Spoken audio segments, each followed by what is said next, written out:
And welcome back, everyone. Welcome back. Welcome back to another week, another edition here of the WardiTV Monday. Welcome one and all to our weekly Wardy Monday. I'm of course just VIP with you and joined by these amazing players and by the people in the chat as well. Welcome one and all to one of our many catch-up streams. Bearing in mind, of course, that this was during the period where we were not covering the WardiTV Mondays live, so we've been getting them via replays and covering them after the fact. But we're here, we are live. We are jumping into our initial quarterfinals, jumping into our best of 3. Bearing in mind here for today's broadcast, we'll be going through the quarterfinals, into the semis, into the grand finals thereafter. So this is going to be our first morning broadcast. Later on this evening, of course, we do have the podcast. That's going to be later on this evening. And we have our second TLMC judging stream tomorrow at this very time. Let's go. Let us go as we are jumping into our first series. It's going to be a best of 3 between Rogue and ShoWTimE. ZVP to start things off. Let's go. Let us go. And I'm excited to see these two challenge each other here, as ShoWTimE is not the most consistent of players when it comes to online tournaments. ShoWTimE does play from time to time, but not the most, again, not the most consistent, not compared to players like Max, players like Clem, some of the other European players that do compete in almost everything. So it's a bit of a rarer sight to see the Delta Cut himself. Let's go. Let us go. As spawning in the bottom left-hand corner of Celestial Enclave, we have the German Protoss player. We have the red Protoss. It is ShoWTimE. For Sentinels. and spawning. And spawning in the top right hand corner, we have the blue Zerg player, we have the South Korean Zerg. It is Rogue.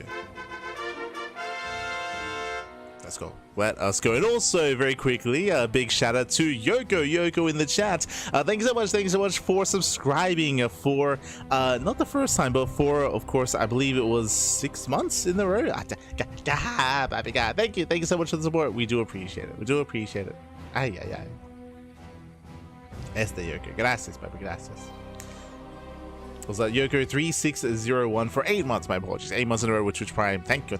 Hope you appreciate the content, the casting, and the StarCraft. Thank you.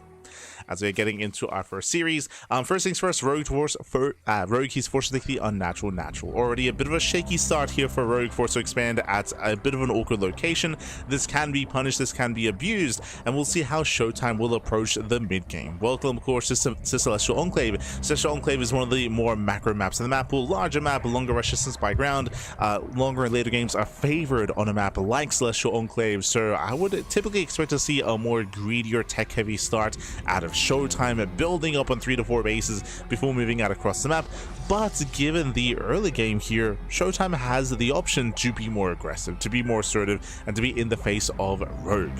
When it comes to our players here, when it comes to their preferred styles, Rogue, he has been very all-in, he has been very aggressive as of late, going for some very cheeky builds in DVP. We saw that against Trigger in RSL not too long ago in the both series. Actually, they did have a series in the lower brackets. Likewise, they did face off in the upper bracket as well.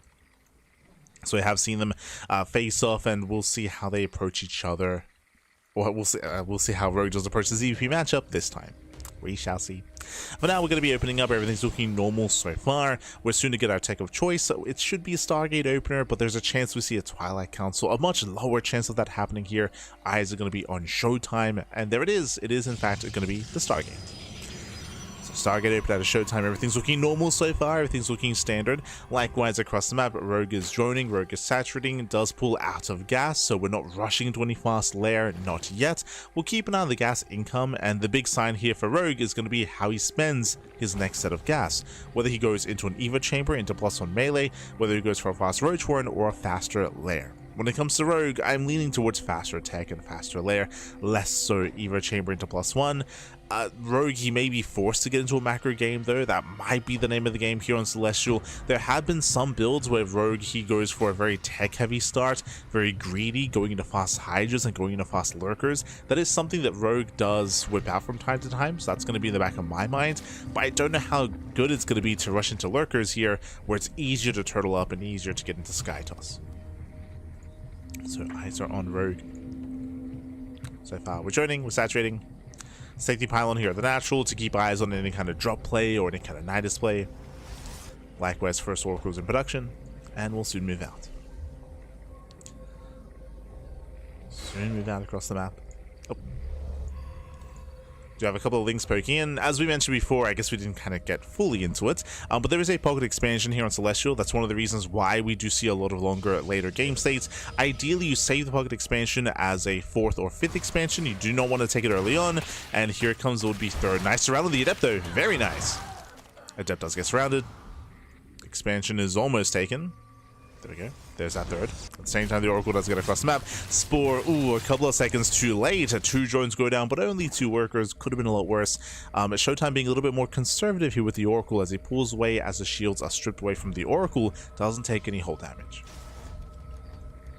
So no hull damage here across the map. At the same time, we did have some Lings. Ooh, they slipped into the main. That should not have happened. The wall was open. Lings, they slipped in. They got a full scout. Nothing to really see here in the main or in the natural, but they confirmed that at least, as they're still running around. Still rallying in the main, and meanwhile across the map, Evo Chamber first. Ooh, okay, so typically an early Evo Chamber is for +1 melee. This chamber is behind the middle line. Rogue is trying to hide his style, hide his tech of choice. Again, we're expecting melee, but we'll see if he does something more sinister. Ah, there it is, melee's on the way. This is the first sign of kind of the direction of this series or of this game. This is very standard. +1 melee, into Hydras, into Ling, Hydra, Ultra is kind of the go-to. Now, there is a slim chance here, and we have been seeing this from time to time as of late, is +1 melee Ling into Spire, into Muta play. That's also something to bear in mind, but that's very rare. It's very, very rare to go into Mutas, to go into Spire play. Not in general, but specifically off of +1 melee links. Usually if you're going into mutas, it's off of roaches, not link production in ZVP. Meanwhile, nice around. Oh, no battery? No battery here in position. Adept does get surrounded. We have more adepts here trying to move out, but alas, they do get forced back. 2 probe kills, delay here on the push, and ShoWTimE is stuck at home. He is delayed. Meanwhile, the triple oracle does move out. Queens are in position. Ooh, the oracles, they take a lot of hits. They take a lot of damage, and they barely do get away. Thankfully, no oracle does go down, but that's a lot of hull damage. Meanwhile, a standard follow-up +1 at Blink Stalkers out of ShoWTimE. Going +1 and Blink. Ooh, once again, the move command. Yeah, 2 adepts, they get caught out. Yeah, a little bit sloppy here from ShoWTimE as he's going to get surrounded. And nice catch here from Rogue, catching out with the adepts. Oracles are a little bit late, but they will arrive to support. Somewhat. Yeah, a lot of energy gets spent. Behind this, working towards Archons, working towards Storm. Standard follow-up here by ShoWTimE. And again, we're still expecting the Hydra Den.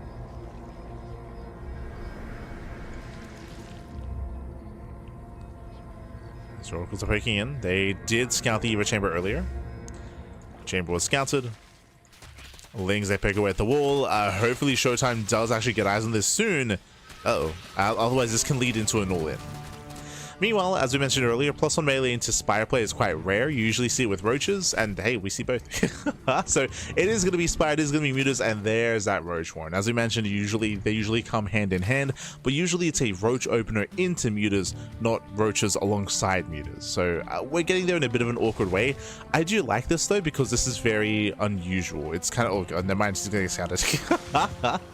We'll get into it. As Adepts say, shade into the natural, drone's going to be going down, and they get a full scout. They confirm the Spire, baby. They finally get across the map. Well worth it. 5 drone kills and a scout of the main and the scout of the natural, scout of the tech. So what I was going to say here is that because the Eva Chamber was scouted earlier, there's a lower chance it's going to be Spire. So I like the idea of going for the Spire and going for mutas to try to catch his opponent off guard. But he was just scouted, right? Now, ShoWTimE is fully aware the muta play is getting ready back at home, throwing down cannons, throwing down shield batteries. He is set up defensively. Lings, they will get 1 cannon. And they don't quite get the Archon, barely not. And so far, ShoWTimE is holding. Nice revelation. Archons, they do catch the flanking, or they do flank the Lings. And behind this, we're still going to +1 flyer attack. +2 range, sorry, +2 melee on the way, infestation bit as well. Based on the fact that we're not going to roach speed or +1 range, it looks like the plan here is to go into ultra tech off of the hive. It feels like that's the go-to. We'll see if Rogue spends his gas on mutas. What's the plan? Remember, he knows he's been scouted. There it is. 9 mutas going to be on the way. It's a big investment here by Rogue. Oh, but we already have Phoenixes. Yeah, Phoenixes are amassing. It's a bold move for Rogue to just double down after being scouted. Often the strength of muta play is the surprise factor, right? Is being able to hide the tech, hide the build, and then catch your opponent off guard. But to be seen this early and this quickly, like, it's very bold, it's very ambitious, it's a little bit cocky. We'll see if we can make something happen with this. Now, what is true is that ShoWTimE doesn't know, right? For all ShoWTimE knows, there was a cancel. There could have been a cancel on the Spire. ShoWTimE is moving out. Gets revelation. You can see that the mutas intentionally hide themselves from the Phoenixes, from the army. Oh, now he sees. Now he sees, now he knows. Phoenix production continues. We have +1 flyer attack or +1 air attack here for ShoWTimE. Second Stargate to Fleet Beacon into Phoenix range. And we'll see what Rogue can get done. Gets into the main. Stalker's in position. Catches 1 muta already. 1 muta goes down. The rest of the army does respond, catching out a second, a third muta. And Rogue is getting punished. The wall is going to fall. The Oracle's in position. Stalkers as well. And Rogue is not finding any damage. And this is a big investment. Now we have the Hive on the way. As we mentioned earlier, based on the upgrades and based on the trajectory of this game, it did feel like we're going into Ultra Tech, but Ultras are quite expensive. The upgrades, the tech itself, kind of splating, Ultra Speed, takes a while to really get into. And these mutas so far have not paid for themselves. Now, they're still alive for the most part, and they can still find some damage. So far, Revelation does allow ShoWTimE to rotate over in time. He's keeping up with the mutas. Oh! Gets one. Gets one, gets two. Gets three. 3 mutas going down. At the same time, nice use here of the rocks falling earlier. The Lings, they slip into the natural as the cannons are by some time. ShoWTimE is pushing. And rogue is vulnerable. Rogue cannot stop this main army. Ay, ay, ay. Lings is trying to force a distraction. Main army does push forward. Mutas going for the counterattack. Phoenixes are lying in wait. Who catches who? Oh! Yeah, Phoenixes, they catch the mutas. Mutas get caught. Expansion goes down. Lings, they're still finding damage across the map. Ooh, Banelings, they connect. There we go. We do have, what, 18 Banelings on the way. Banelings are finishing. Decent connections. They shut down a lot of the charge lots, but the Archons are pushing in. And still plenty of Phoenixes. Yeah, still plenty of Phoenixes. The Storms are pushing forward as well. We do storm the army. Oh, God. Massive Storms. Lings, they do get on top of the High Templar.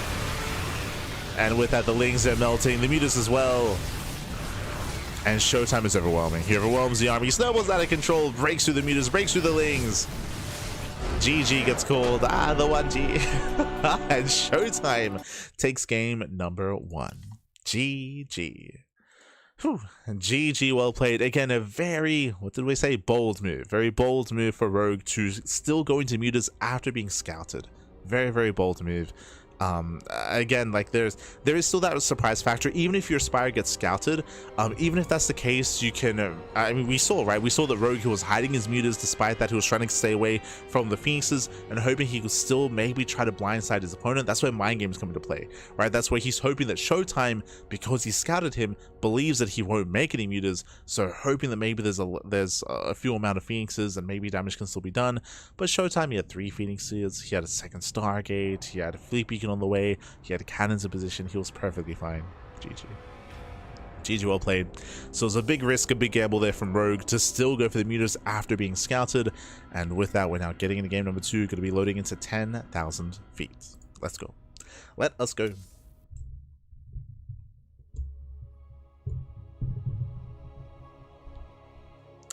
So we're getting into our next game. Yo, Tobin in the chat. ¿Qué tal? ¿Cómo estás, papi? ¿Cómo estás? Bienvenidos, bienvenidos. Wish to see you. This morning, in the bottom right-hand corner of 10,000 feet, we have the red Protoss player. We have the German Protoss representing Sentinels, leading Series 1-0. It is ShoWTimE. And spawning in the top left-hand corner, we have his opponent. We have the blue Zerg player, the blue Zerg player himself. Down in the series, we'll see if he bounces back. It is Rogue. Here we go.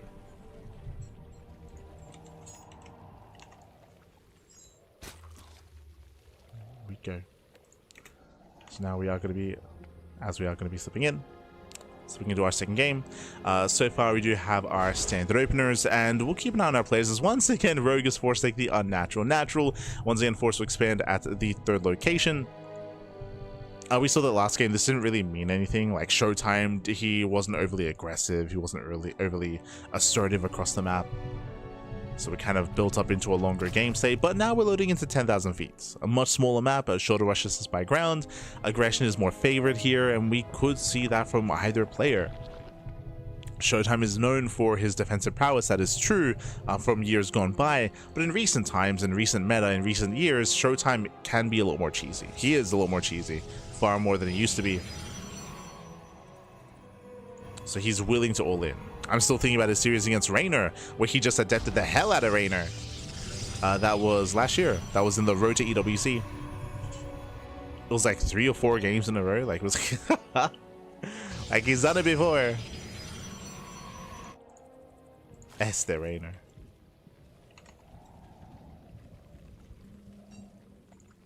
There we go.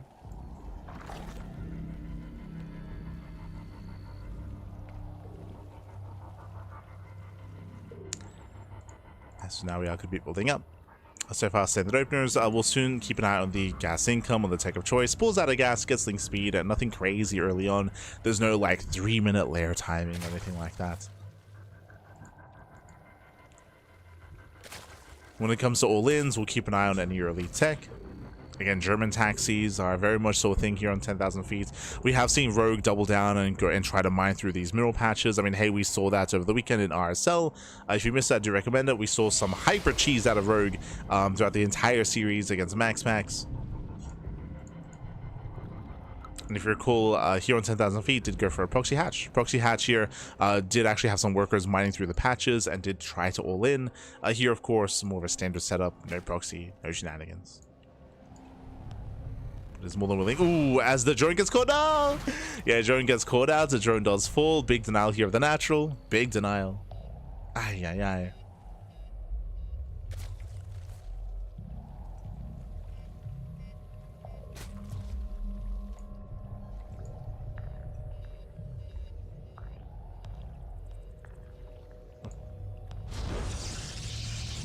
From here, we're building up. At station to main. So far, getting one drone. Oh, no, nothing's in position. So 1, 2, soon to be 3 drone kills. This is already getting out of hand. Yeah, this is getting out of hand here. This is critical damage. 5, yeah, 5 drone kills. Ay, ay, ay. Great game ending damage. GG, and ShoWTimE will take the series 2-0, advancing on to the semis. Ay, ay, ay. GG, well played. That should not have happened. At this level of play, you cannot afford to lose that many workers. Again, Rogue, he did have a pair of extra lings, but he was split. So if you remember, winding it back a little bit here, we spoke about how, oh, you know, like, expanding at the unnatural natural didn't really come into play last time. Like, he should be fine. I think Rogue thought so as well. He had his link split between his third and his main, or his main and his unnatural natural. So he had less lings in position at F6 shade into the main base. It killed both lings, and he had some miscontrol, some mismicro when it came to saving his workers. And he lost 5 drones and 2 lings, and he was going to lose more. He was going to lose more in the main base. That is unacceptable damage at the solo play that early on. GG. GG, well played. Oh. And with that, ShoWTimE will claim the series. It will advance on into the semifinals. A very short game too, and I'll be honest, I was expecting a little bit more length out of these games, or I was expecting a lot more mid-game, more of a back and forth. And we kind of got that in game 1, kind of, but again, Rogue, he was very bold. He went for his tech path, he got scattered, he got shut down. Here, just got quote-unquote checked in the early game, and GG. GG, well played. With that, ShoWTimE does advance on, and Rogue is out of the tournament. Yeah, Rogue is out. And with that, we're now setting up here for our next series. ShoWTimE will advance on to the semis to face off against herO in the semifinals. Let's go. Let us go.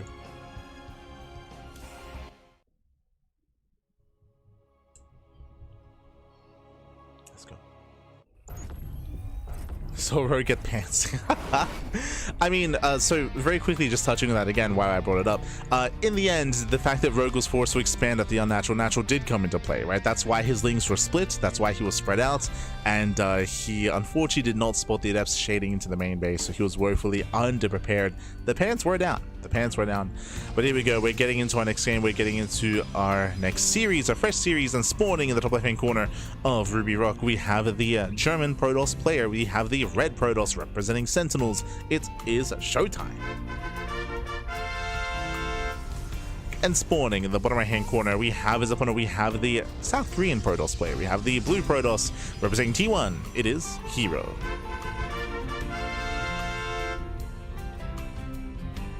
So let us go.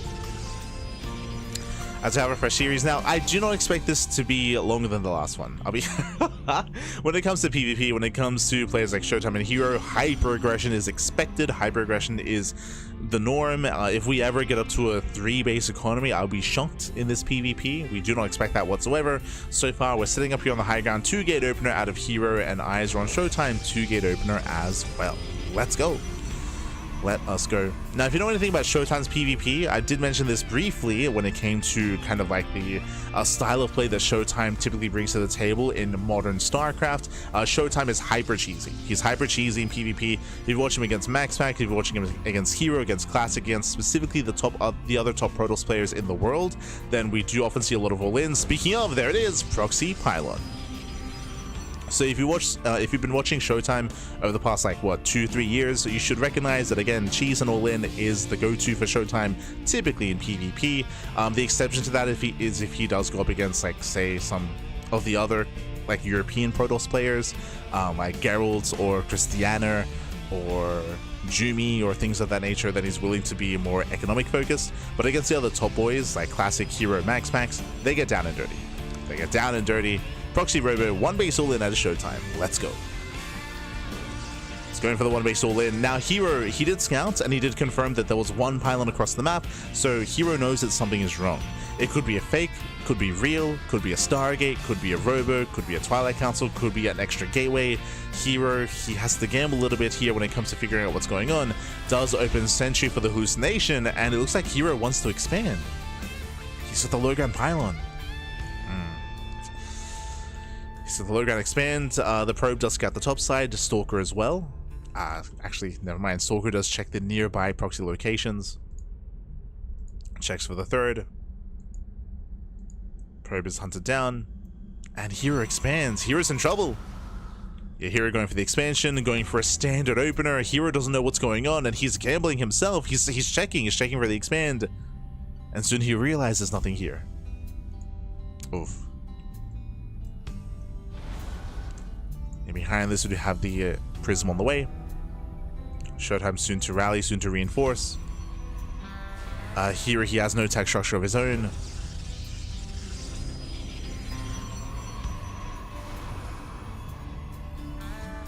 And here comes ShoWTimE. The Prism has arrived. We're going to be rallying reinforcing with Immortals. Jumping into the main. Remember, Tortup's taking one-shot probes.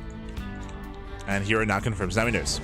Yeah, throwing down a safety reactive shield battery, throwing down his own Robo. His Robo is late. It's a delayed Robo here by herO. There's going to be a big window in time where herO doesn't have an Immortal, where he doesn't have a Prism. Head-ups are moving in. We get 1, 2, get up to 3. Can we get 4? 3. 3 probes go down. Head-ups they do get picked up. Pulls away. Here comes the Immortal. And now here comes ShoWTimE. So, the interception! Oh my god, that was close. Casito, baby, casito. Prism does pull away.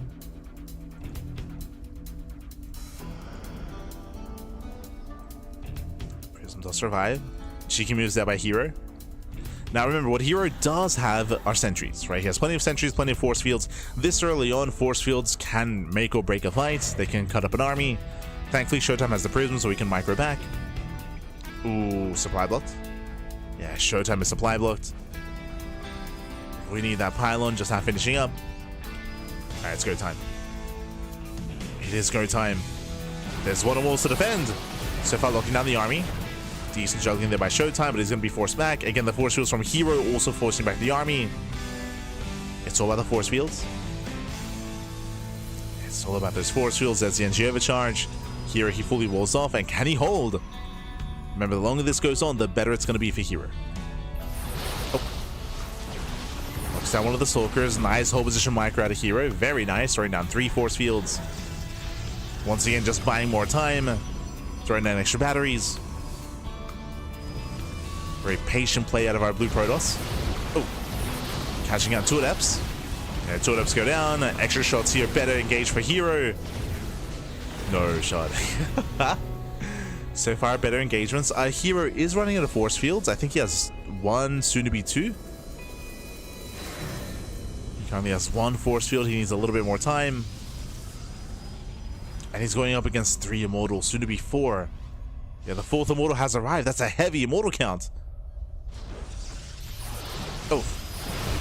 There's that 1 force field herO. That's all he had left. Sentry's getting caught. Losing 1, losing 2. Yeah, Sentry's going down. Here comes the warp in. As ShoWTimE, he does gain ground. He's pushing in. He's going for the kill. And can he break through? He wants that Immortal. He wants it. Oh my god, clutch save. Yeah, the Immortal saved. I can't say the same for the Stalkers, though. ShoWTimE is overwhelming. He's overwhelming the army here. Snowballing out of control. ShoWTimE is breaking the natural. Wasting a couple of shots on the Nexus. True, does waste a couple of shots, but in the end, he will still overwhelm. 1 Immortal goes down. Bit of miscontrol there from ShoWTimE. As we mentioned towards the end, it was a little bit messy out of our red Protoss player, but he has done it. And yeah, he has done it. He can keep pushing. Oh my god. The burst damage is crazy. Knocked the immortal down to half HP. Down to half. Once again, it's the force fields that's keeping herO alive. But he only had the one. He does not have an energy overcharge, warping in another sentry. And we're just going for the Ivo. Casito. We can go for an extra warp in. Army gets up the rim. No force fields. And now it's to 5 immortals. And GG. GG gets called. ShoWTimE, he takes game number 1. GG.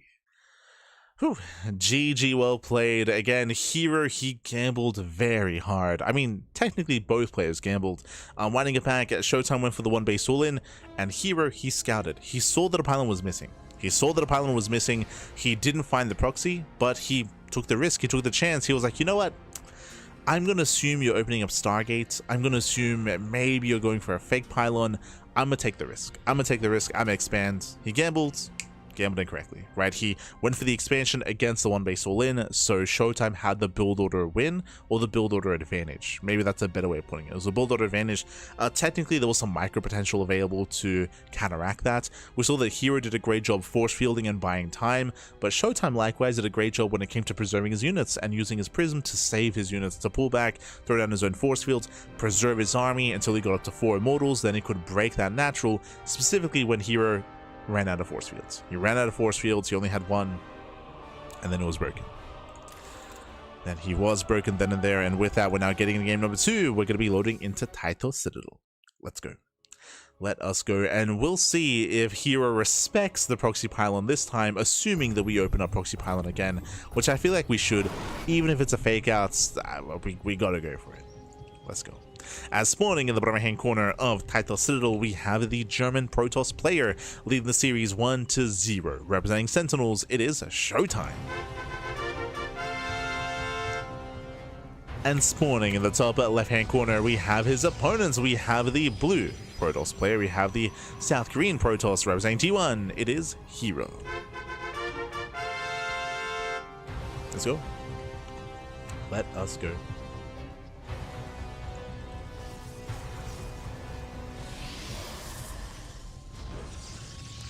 So now we are going to be settling in. And once again, we should be seeing proxy pylons. Again, I'm not opposed to ShoWTimE going for another proxy pylon this game. Whether it's real or fake, that's up to ShoWTimE. But the idea of even mind gaming herO will have the advantage of what just happened in game 1. So eyes are on ShoWTimE. Here we go, the probe does move out. Ooh, herO rallying towards the bottom left-hand corner of the map. Okay. So herO's rallying down, so is ShoWTimE. Do we run into each other? So herO, he's rallying to the other side of the tall grass here. And so is ShoWTimE. Oh no, we fight each other, no! Yeah, they come across each other, which means no proxy, they cannot throw one down. And we should be throwing down our pylons back at her. Wow. Again, I believe the plan was to go for a pylon and to set up across the map, but they scat each other, so pylon back at home for ShoWTimE, pylon back at home for herO. No proxies. They're keeping each other honest.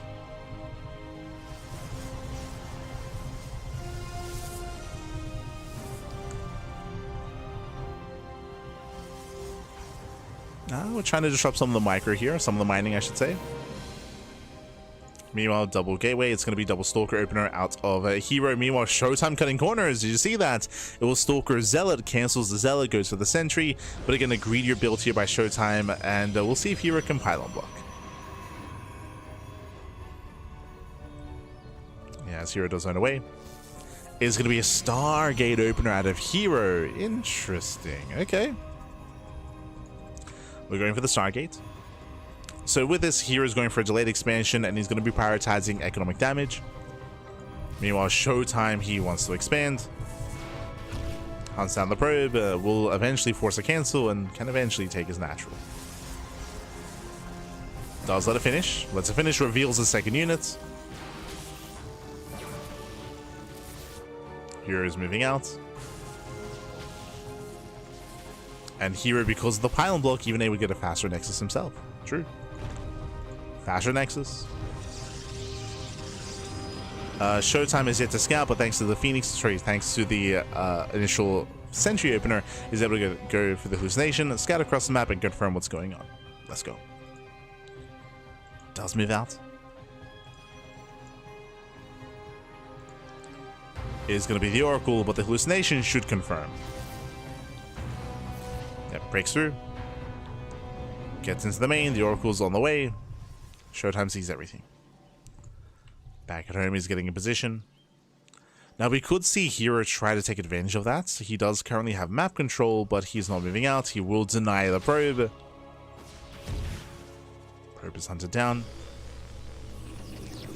Both players working towards Blink. Remember, ShoWTimE's Blink is going to be faster. The reason for this is that herO spent his resources on the Stargate, on the Oracle.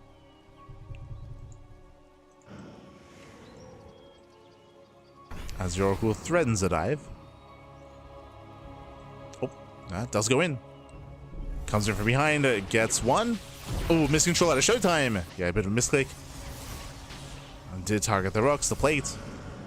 And that is one probe falling. So far, just the one. ShoWTimE is keeping up. ShoWTimE zones away. Second hallucination confirming that there's no Phoenix, there's no second Oracle. And also confirming the Twilight Council. So nice scout here from ShoWTimE.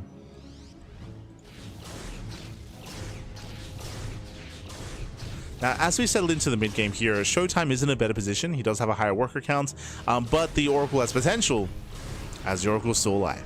So it still has potential to get into a mineral line, to deal some damage, and to give herO a lead. Never mind. Jesus. As ShoWTimE is all over the Oracle, and he even expands and claims a third. Very fast third here from from ShoWTimE. herO, he has yet to confirm. He's trying to scout. Dipping into the main. Once again, his zone away. herO going for his own third expansion, a little bit later than that of ShoWTimE's, but not by too much. And if you remember, in the start of the series, I was like, yo, we're not going to see a third base. Well, in game 1, we didn't, but here in game 2, we're building up into the mid game. It's happening. Partially because the initial proxies were denied. True, they did try to at the start of the game. They were denied.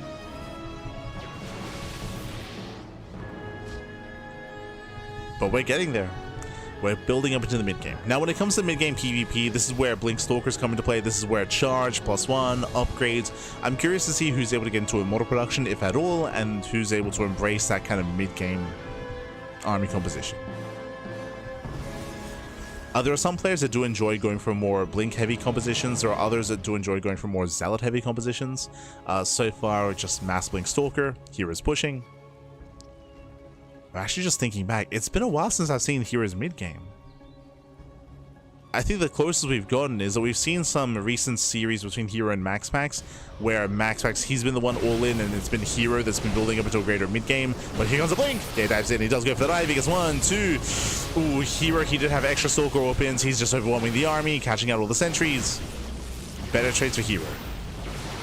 Yeah, much better trades. Some rough losses here for ShoWTimE. herO, he goes back in, he wants more Stalkers, he still has the lead. Until the Immortal pops. Okay, the Immortal has arrived, ShoWTimE is holding, but some heavy losses. ShoWTimE is going for an all-in and going into Glaives. Again, we've seen this before, but Glaives does not scale well into a longer game. It's a very heavy Immortal Adept composition. Doesn't scale well as the game goes on, but does have a big power spike. True. Meanwhile, herO's playing Standard. herO, he's getting a 4th expansion, working towards Charge, and eventually getting to Archon production. So it's going to be Charge out, Archon, Stalker, Immortal. The problem here is that it takes a long time. It takes a longer time for herO's army to come online. Meanwhile, ShoWTimE will hit first. So big power move here by ShoWTimE. If herO's too greedy, then the game can just end. So herO is getting into his Gateway Explosion, Robo, upgrades, 4th base. He may even go for Templar Archives. If we see that, I'm going to be concerned. Just because that's going to be a lot of money not being spent on an army. And ShoWTimE does have that army supply lead. No gases. I mean, neither does herO, to be fair.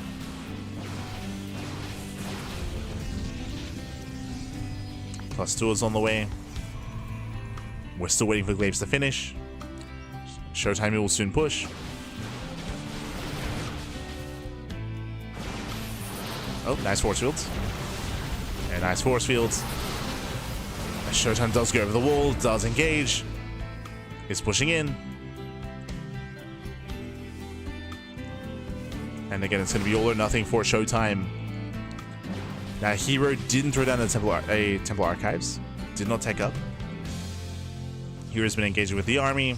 Warping in back at home. herO, he has a comparable army, and he will have defender's advantage. Here come the Adepts. Now, the way this works here is that Adepts, they do a great job when it comes to tanking. herO, he's hunting for the Prism. He's hunting. Oh! Ooh. Catching Adepts, not bad. Free damage here, getting 1, 2, 3, 4 Adepts. Heavy losses for ShoWTimE.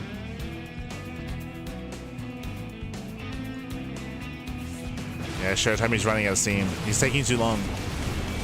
He's running out of steam. As we mentioned, ShoWTimE is all in. He will break the 4th base. This does not matter. And with base trading? I don't think this is necessary, but okay. We're going for the base trade. Does get across the map. ShoWTimE evacuates. They'll save some probes. ShoWTimE turns around. Wait, what? Station trap goes off. ShoWTimE turns around. So does herO. herO's racing back home to defend. And ShoWTimE is going to be fighting with half his army. Uh-oh. Yeah, herO, he's made it back. Diving with the Prism. Ooh, Prism goes down. Getting on top of the Immortals as well. Trying to dive in. And ShoWTimE, he should lose his army. I say that more Adepts have arrived, but it's really only Adept.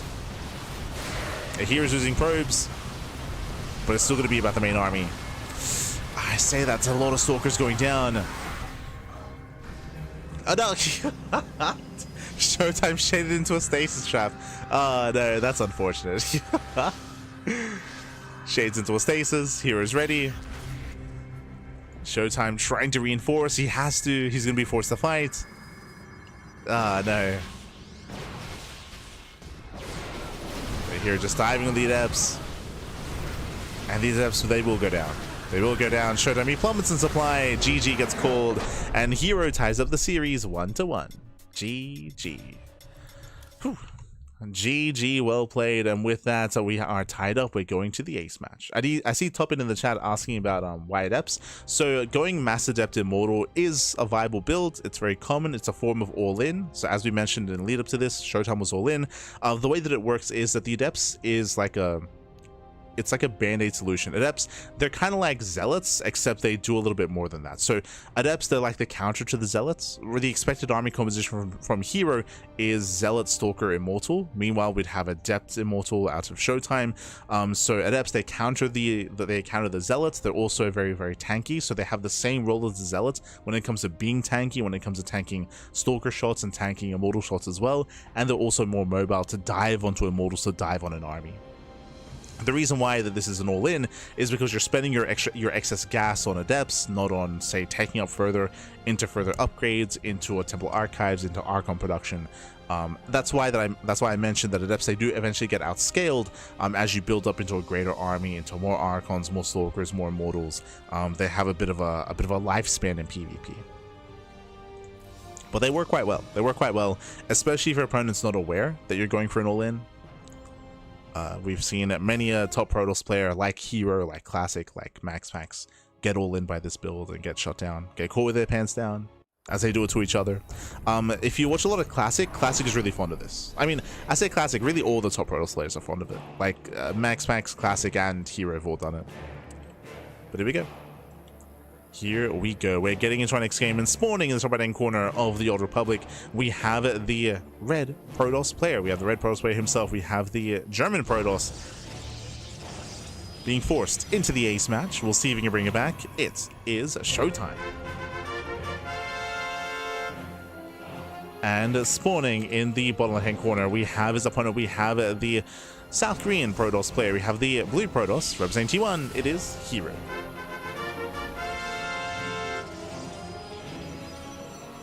I mean, here is showing why it isn't. I mean, no, it is useful. It's just that, remember, here he scattered ahead of time. He caught adepts ahead of time.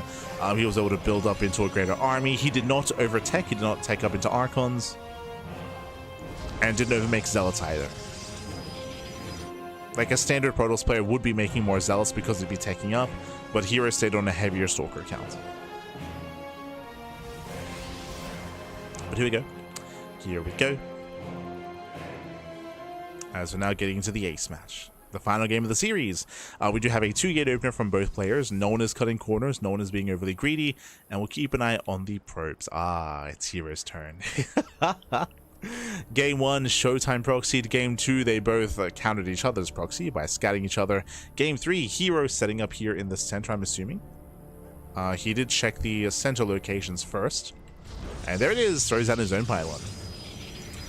So it looks like he was checking for ShoWTimE's probe, just in case. Throws down his own pylon, 1 base all in. Meanwhile, ShoWTimE, no scout. Ooh, this is risky. In PvP, 0 probe scout is very risky. Technically, herO isn't probe scouting either. True, but that's because he's all in. So ShoWTimE, what's it going to be? Do we blindly go for a robo? There's a chance. ShoWTimE now going for a delayed probe scout. Proxy robo dead set in the center. Probes, they do scout each other. Wow, he just sees him. Yeah. He goes across the map through the center. He scouts the proxy robo. He knows. He does know he was already going for a Stargate. Ooh, so it's going to be a bit of a shakier defense. Ideally, the defensive setup you want is your own robo. So a Stargate is okay, not ideal. We can go into Void Ray production. Void Rays can help.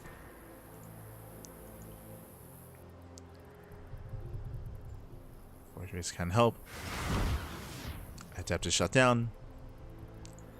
Now, does herO know he's been scouted? Yeah, he does. He does. The vision of the pylon should have been enough. So herO knows. Here comes the initial prism to reinforce across the map. And ShoWTimE is setting up, going for the Oracle first. This is a risky maneuver. So the way this works here, it is a risk, is you go for the Oracle will not help in the defense. The Oracle is going to be going across the map and should be forcing defensive warpins. And speaking of, we have 2 Stalkers back at home.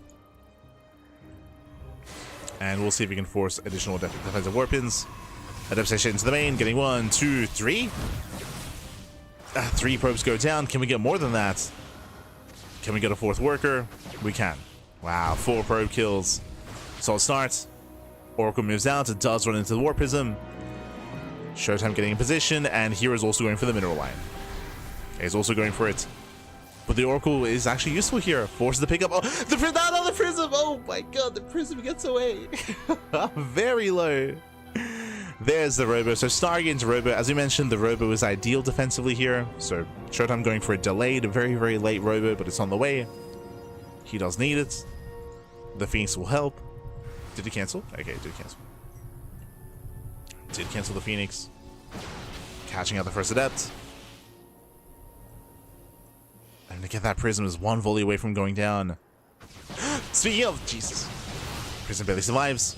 Does lose all of his shields. We're gonna be careful. Calm down, Bappy, calm down. Gateway's under fire, but hey, behind this we already have the Immortal in the way. Backup gateways in production. Here comes that Oracle. We did mention how ideally it does keep units stuck at home, and there it is. 2 Stalkers rallying, patrolling. ShoWTimE pulls away.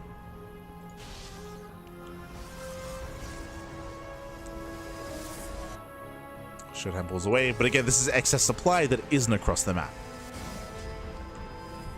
So the Oracle's doing its job.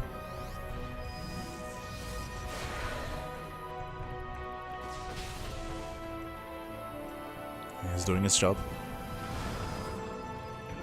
Prism's now coming out. Phoenix as well. herO going for his own Stargate, for his own Phoenix production. But again, this is so much better for ShoWTimE. ShoWTimE has got better saturation, a greater economy, and soon ShoWTimE can break out. Soon he can break out. Now, at this point, no one can really push into each other. We have force fields, right? We have sentries for ShoWTimE, sentries for herO. If anyone pushes up or down the ramp, they will be cut in half. So we have a bit of a stalemate here. Ooh, as herO attempts to expand. He attempts to.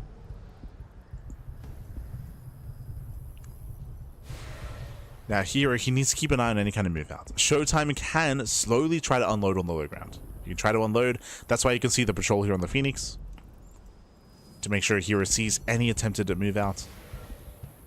With the War Prism. Now technically herO could try to... I mean, the Phoenix can zone away. The Prism can try to lift the Phoenix. That's right, the Sentry I meant to say. Try to lift the Sentry. Once again, another worker goes down. A Phoenix pops out. Do we commit? He commits! Ooh. Yeah, it does commit into the main base. These steps go down. That was a mistake. Yeah, that was a big mistake here. Ay, ay, ay. Oracle gets recalled. It is going to be saved. herO, he wasn't paying attention. He was focusing on his own Phoenix. herO distracted himself. And ShoWTimE breaks out. Yeah, ShoWTimE, he now breaks out. Big misstep there by herO. ShoWTimE can now expand, and now he can push. Now, one big thing here. Both players just recalled. So no one has a recall. If it's risky to move out. For anyone. It is risky. herO does spot the move out. He's getting ready for a backstab. There should be defensive warpins. There's not much free supply. Robo goes down. Prism into the main. There's one warpin available. Have one adept. Robes on under fire. Adepts are on a move. And the Prism is going to be hunted down. No, yeah, there's no way out. There's no way out. Here comes the army. ShoWTimE, he does have that massive lead. He's got 3 immortals. He moves in. Massive lift.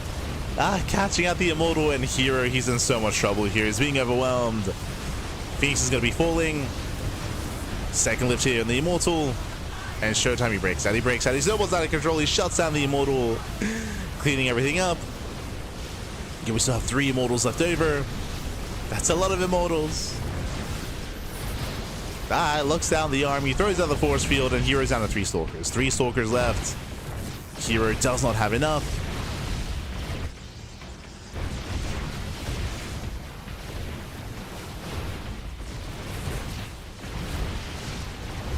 As boys are being pulled, herO tries to break out, and he will kill 1 immortal for his troubles. True, kills 1. But GG. Kills 1 immortal. GG gets called, and ShoWTimE, he will claim the series 2-1 and will advance on into the grand finals. GG. Whew. GG, well played. ShoWTimE, he will claim the series. He will advance on. Again, herO, he unfortunately got scouted early on. If you recall, he got scouted early on, so ShoWTimE was able to react, able to respond, able to shut down the initial proxy. What's important though is that we still had an intense back and forth, but ShoWTimE had the advantage of shutting down the Prism early on, getting so much hull damage, which meant that the herO couldn't be as bold with that War Prism because of how low HP it was. I was forced to keep units back at home as well, building up into the Immortals, into the Phoenixes, of course, and of course we had that big moment where herO accidentally shaded into the main. He shaded into the main base. In that moment, herO was unable to contain his opponent, and ShoWTimE broke out. He broke out, he snowballed out of control. There was a slim chance that maybe if herO didn't lose his adepts, if he was able to keep them alive on the low ground, he could try to delay the push even further, get his own natural up and running, and try to take an economic lead. Right, try to take an economic lead, getting into the mid game. There was a slim chance that could have happened, but alas, herO lost the adepts, forced to recall. ShoWTimE broke out. GG. GG, well played with that. It's the ShoWTimE, baby. Ay, ay, ay. It's the ShoWTimE. He does advance on to the grand finals, and he will be facing off against the winner of our next series. For the time being, though, we're going to be going on a short break. Up next, we have Clem versus Björn in a PvT. We'll see you soon. See you soon after the break. See you soon, baby. See you soon. Oh.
welcome back, everyone. Welcome back. Welcome back to the second half of the broadcast. It's been a pretty fast broadcast so far. A lot of short games, which was to be expected, at least when it comes to the PvP, but maybe a shorter PvZ as well, more than expected. But regardless, welcome one and all to the WardiTV Monday, number 77.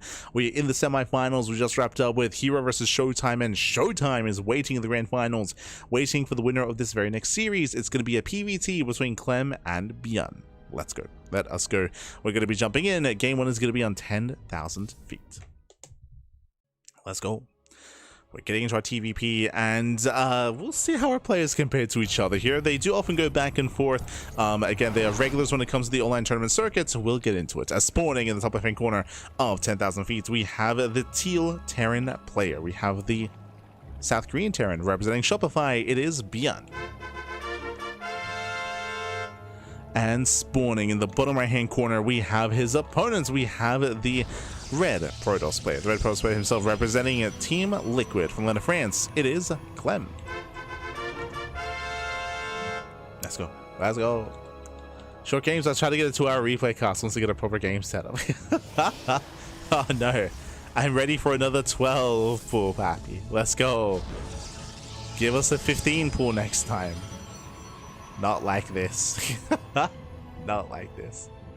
But here we go. For now, we're going to be settling in. Again, we have our TVP. For those that are curious here, of course, Clem, for over a year at this point, he does play Protoss and playing against Terran. He does always avoid the TVT matchup. He is a lot stronger with his Protoss, of course.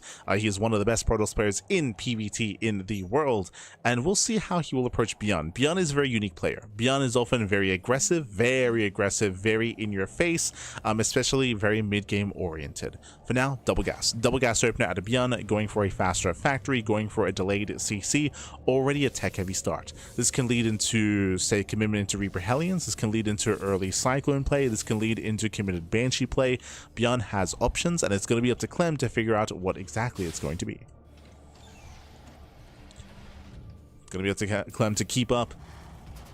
Very often, Clem, he's very standard in his play. Expect, 3-gate blink into the mid-game is often what Clem does go for. It's quite rare to see Clem mix in Stargate openers or Robo openers. He's not really one to embrace that kind of style. He's a lot more blink heavy into either Colossus or Storm.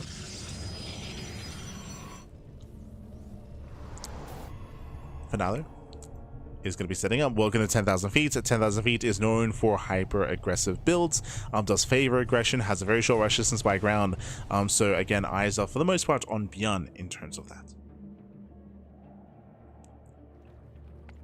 As he does open up with the additional Reaper. Second Reaper's on the way. There is that factory, CC on the high ground. As we are moving out. Likewise, going for the early tech lab, so there's no reactor Reaper Hellion. We're going for the earlier tech lab, going for the earlier Cyclone. I'm assuming Cyclone, technically this can lead into like a starport into early tank production, into a tank drop. But should be Cyclone first regardless.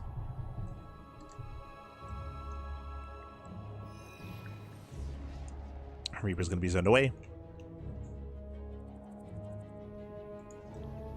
We'll have our tech of choice. It is going to be the Twilight Council out of Clem.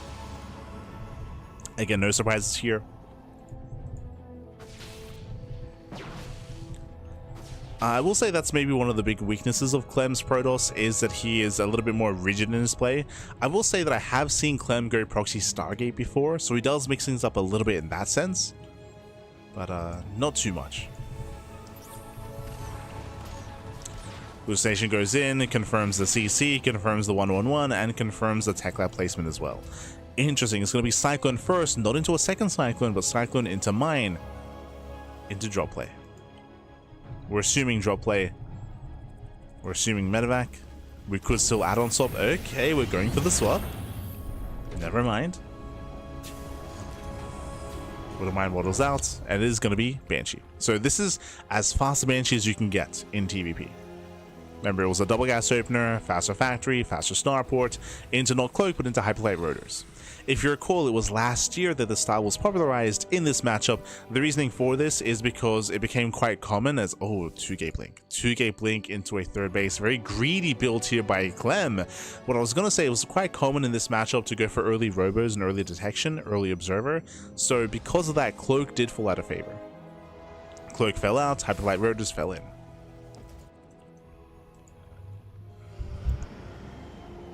But Clem is doing all this without the robo. So technically, Cloak Banshees could have actually done well for themselves here. Could have done well.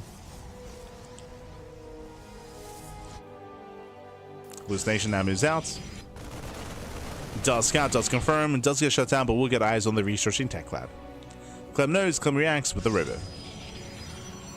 So Clem is getting ready here for detection.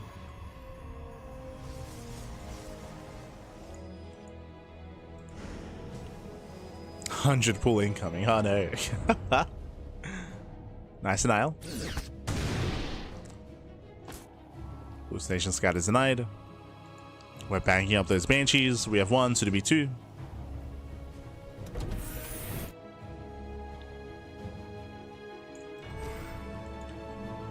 Soon to be 2 banshees. Clem does move out.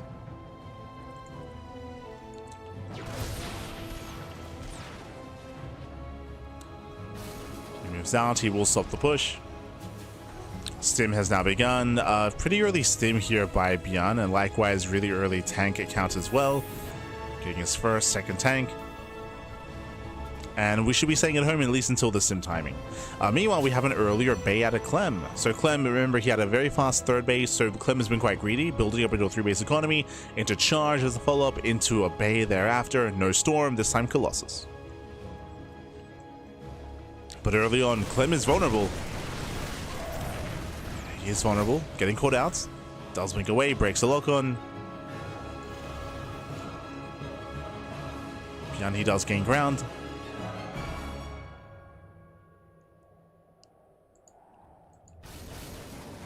Clem has to be careful not to face check. Doesn't want to face check. Beyond getting his third base on location. So no 2-base all in. We're getting into the mid game. Okay. Yo, for the first time this broadcast, are we gonna have like a back and forth mid game instead?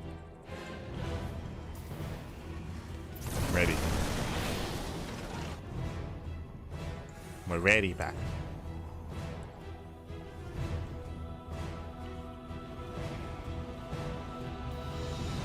Has to be on a secure. Likewise, Clem, he's made his way into the mid game as well with his own river production. 4th base on the way. Well timed 4th. And now going double robo. Yep, double robo, double upgrades. Building up his Colossus. From here, we can go for a second robo or for a Temple Archives. Jan does push in. You can see how little time it takes to get across the map. The map is just so small. Tanks do siege. And Clem, he does get on top of 1. Yeah, 1 tank volley goes off. 2nd tank will go down. Clem will clean this up. Does get a 2nd shot off. But this was not worth it for Byan. Yeah, this. Oh, actually, never mind. Yeah, he does stim on 4. He wants a Colossus. Takes down 2, 3 Stalkers. Another Stalker goes down. And as all that's happening, Banshees, they finally reveal themselves. They hit the natural. 2 Banshees, they can one-shot. Getting 8 probes so far. Pivoting back around. Oh, another blink. Oof. Yeah, blinks in, and one of the Banshees will still barely get away. 10 probes. Not bad. 10 workers go down, both Banshees, they do get out. And as it all settles here, Byan has an economic lead. At least currently. He's ahead economically, but the 4th base is now done, so we can now make 4 probes at a time. Clem should recover, but not a bad start here by Byan. I was going to say that overall this was better for Clem because he was able to catch out all those tanks, but Clem did lose 5 Stalkers in the process. 5 Stalkers went down, and of course there's 10 probes. So Clem is hurting. Clem has to build back up. Likewise, we're now taking up into Ghost production, Vikings as well.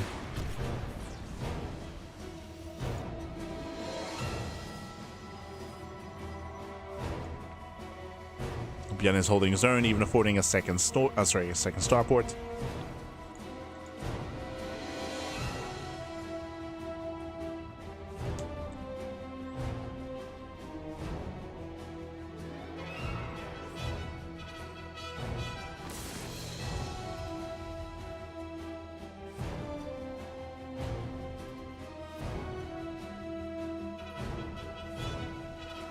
Bjorn now moving out. Oh, does catch out the Colossus. Nice EMP. EMP connects. Clem should not be out here, and he will be punished. Yeah, he'll lose one. He might even lose both Colossus. Ay, ay, ay. But he snowballs out of control. Breaks through the Colossi. I think he can just keep pushing. He can't just keep pushing.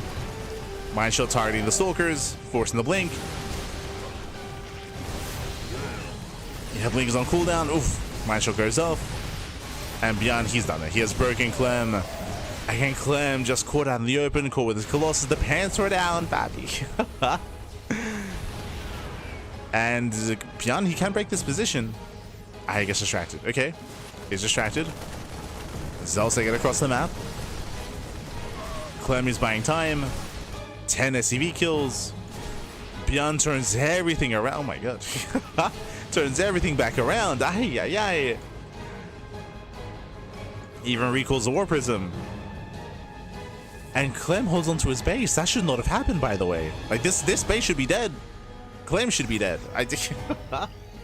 So, very nice counterattack. Prism is moving out once again. Clem trying to buy some time. Bjorn still has the advantage. I should bear that in mind. He still has the advantage. Bjorn still has a massive lead. But Clem is hanging on.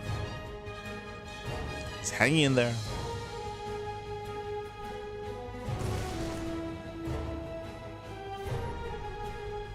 Bjorn is pushing. As he pushes, Prism should be moving in. We've got 4 EMPs. Covers the Zealots and the Colossus as well. And Bjorn again, he should have it out. Gets one. Oof. Gets almost both. Pulls back the Vikings. Nice control. Yeah, he pulls back. Takes down the Prism. One more volley. Takes down the Colossus. No more splash damage. Yeah, no more splash damage. Remember, they do stim in. The boys are being pulled. Desperation here by Clem. Desperation. Colossus does pop out, but should be chased down. And will be chased down. Yeah, the battery's not good enough. Bjorn is forced to pick up, but again, he still dealt critical damage. Killed 3 Colossi, the Mineral Lion, almost the expansion. Yes, Clem does survive with the next side, but there's no economy. There's no economy, and there's no army. It takes so long to rebuild those high-tech units, so long to rebuild the Colossus. So long, baby. And with that, GG gets called. Bjorn, he will claim game number 1. GG. Whew. GG will play. Bjorn will take a lead in the series. Running it back here again. We did speak about this at the beginning of the broadcast, or at the beginning of this game, I should say. But aggression is favored, right? Aggression is favored specifically on 10,000 feet. The rush distance by ground is very, very short. We saw that initially we were able to build up into the mid game, right? We saw that Clem was getting his 4th base, Bjorn was securing his 3rd, but Bjorn was able to push across the map early on, and he was unscouted, right? We saw that Clem, he wasn't able to quite confirm that. The Banshees did amazing when it came to economic damage. We spoke about it. Initially, Clem had a better fight, but he lost 10 probes and 5 stalkers. With that, Clem, he lost his lead. Bjorn took the lead instead, and from there Bjorn was able to snowball out of control, push across the map, and catch Clem with his pants down. Clem, he was postured in the center with 2 very vulnerable Colossus, and once he lost that army, that was almost game then and there. That was basically game then and there. Losing Colossus, losing momentum, and with that we're now getting to game number 2, and spawning in the top left-hand corner of Winter Madness. We have the Teal Terran player, we have the South Korean Terran for Shopify. It is Bjorn. And spawning in the bottom right hand corner, we have the French Protoss player, we have the Red Protoss representing Team Liquid. It is Clem. Let's go. Whew, let us go. We go from one extreme to the other. I would say that 10,000 feet has the shortest rush distance out of all the maps in the map pool, but Winter Madness has one of the largest. I wouldn't say the largest. I think Mothership has a longer rush distance than Winter Madness. I'd have to double check. Actually, hold on. I can. True. It's 31.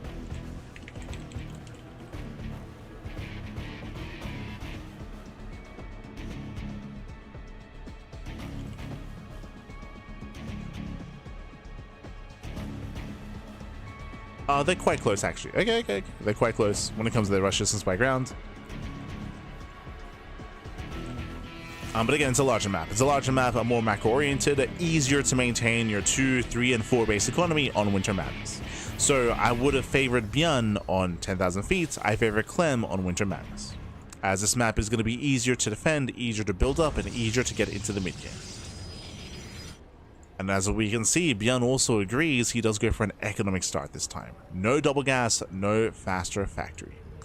Björn going for the low ground CC, forced to bring down an extra worker. Björn forced to expand on the high ground, delayed CC that was at 500 minerals. Ay. Nice start here by Clem. Delays the expansion. Forces Björn back. Oh, it is going to be a Marauder opener though. Okay. So racks expand into Marauder. This can lead one of two ways. Either into a very fast third CC or into a second and third racks. And based on the worker, yep, second and third racks. Björn is very fond of this build. It's going to be 3x. It's going to be a 3x stim timing, a very heavy bio army here for Björn.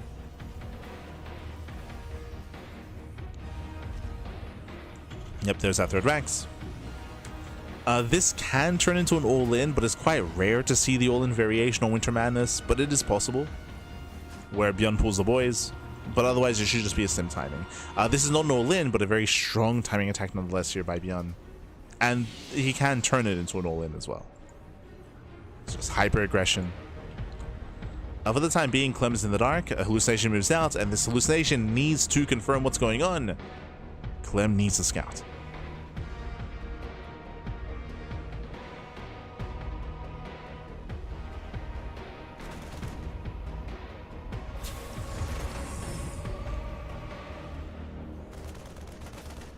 So go pokes in, does confirm, does get eyes on that initial 3-racks. Let's go. I've also been playing 3-racks lately, but not with a Marauder opener. It's just a little bit more natural. Like, because you're already getting your tech lab on your racks, it does mean that, as you can see here, you don't need to swap later. Like, you already had your concussive shell, you already had your bio set up, so you can just go straight into stim. The Marauder also gives you early game map control. I believe the variation without the Marauder requires a bunker, right? You have to get a bunker, you have to build up your bio army, and you have a more defensive stance. Like here, Björn can be more assertive, right? So that's the advantage of going Marauder.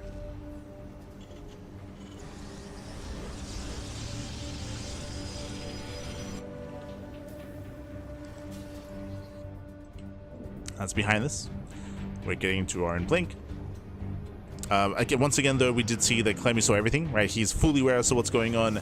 Back at home, Clem is going for a much safer build, going for a faster robo, and going for the initial 3-gate blink. So 3-gate blink into the robo. Remember, last game, Clem went 2-gate blink into the third. So a delayed third expansion by Clem. This is all to build up a heavier stalker count, and potentially even early immortals if he needs them. Here comes Björn. Yeah, here comes Björn. He is pushing. Again, he's got his first 2 Marauders. Stim is now done. And ideally, he does want to catch out those Stalkers. Does want to catch him out. Denies expansion. He gets one. Ooh. Clutch blink. Yeah, clutch blink. Sentry does get picked off. Nice pick off. Gets a sentry, gets one more stalker. Nice target firing there out of Björn. Clem, he will hold, but he will lose 1, 2 stalkers. Does he get another? Up. Ooh, not quite. That's going to be 2 stalkers. 2 stalkers, 1 sentry, and a probe. Clem, he will now expand, but this is a much later expansion here for Clem. So delayed third expansion here from our Terran player, sorry, from our Protoss player, and we'll see if Bjorn goes for his own CC. Ooh, do you see what I see? 2 more Raxes. So typically we'd be seeing a third command center here, but no, we're building up to 5 Raxes instead, so that's a heavy bio count here. We'll see if Bjorn ever does expand. This can turn into a 2-base all-in.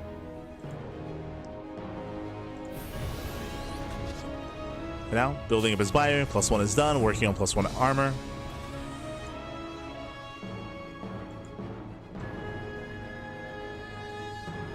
He's massing up back at home. Getting ready for the second wave. Clem, I believe he's got his first Colossus. Yep, he's already got one.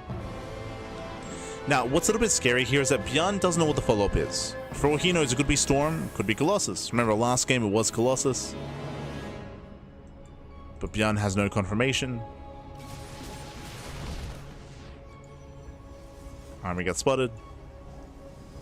Hallucination does get eyes on the main. And does put the extra Raxes here at the natural. Does confirm the production setup, does confirm no third CC.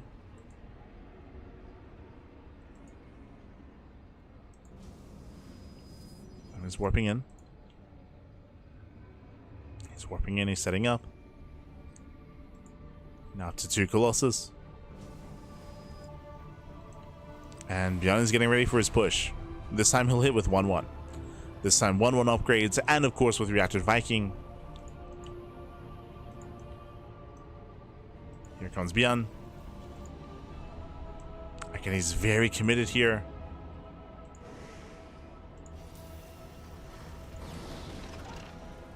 Slowly sieging forward. Catching out the hallucination. Hallucination goes down. Clem, he attempts to delay. He does pick up a couple of Marines. Nice kiting. Does force out the stim. Ooh, one Colossus is going to be going down. Massive pickup. He gets one, but the tanks are exposed. Yeah, one tank goes down. Diving on the other. Does barely focus it down. Gets 2. Gets both tanks. And Clem holds. Whew. Yeah, Clem, he does hold on. Takes out both tanks. GG gets called. And with that Clem, he will shut it down. We're going to the ace match.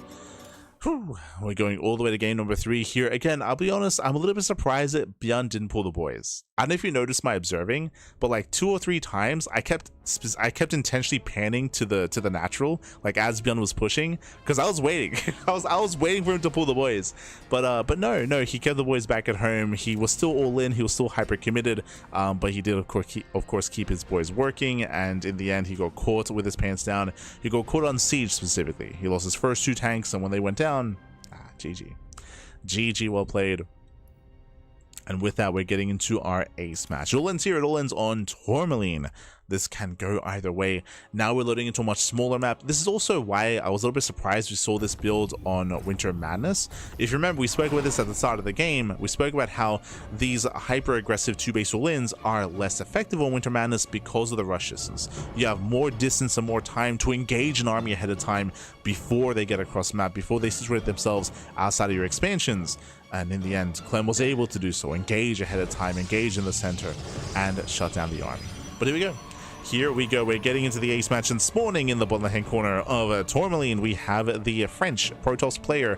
We have the red Protoss representing Team Liquid. It is Clem. And spawning in the top right-hand corner, we have the blue Terran player. We have the South Korean Terran representing Shopify. It is Bjorn. Here we go. Surprisingly committed to the initial push. If Protoss has no third base, just go away. I mean, Bjorn, he was a little bit greedy there for sure. He wanted to cash out the Stalkers, he wanted to cash out the Sentries. He got the Sentry, but alas, wasn't quite able to get as many Stalkers as he wanted. In the end, he got 2, right? I want to say 2 Stalkers. The blink control from Clem was on point. It's on point there. So just a little bit of greed out of Bjorn. You gotta respect Clem, pappy. Clem, it's like top 3 Protoss in the world. Oh no. But here we go. For now, economic opener. Single gas, Rax going for the, Bjorn going for the faster command center, going for the late factory. But what I will say is that now that we're loading into Tourmaline, there's a much higher chance that Bjorn goes for an all-in, and I would say there's a much higher chance that it actually works this time. Oh boy. I mean, it has been hyper aggression out of Beyond this entire series. Different builds, true.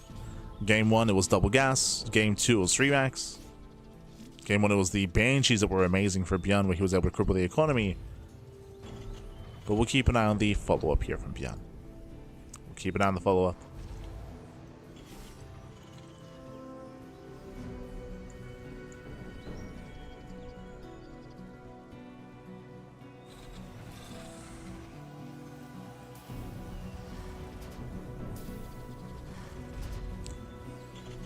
From here, we're setting up here on the high ground. We are setting up. We're expecting, once again, Twilight Council to blink from Clem. We've seen 2 variations so far this series. We saw a greedier build in Game 1. We saw a safer build here in Game 2. Coming into Game 3, we could see 4-gate blink, right? We could see something more aggressive this time, or safe. Typically, it's one or the other. So Twilight Council is on the way into blink, and we'll keep an eye on the gateways. Keep an eye on Clem. As the Adept does shade across the map, but will get on top of the building CC and will delay the command center. Yeah, nicely done. SCV does get away. Adept gets a full scout. Ooh, commits to the shade, which means does not get the worker. The worker does escape. Stalker comes in to reinforce. He wants that heli. The heli getting extra damage. One more shot. Up, uno más. He gets it, and it goes down.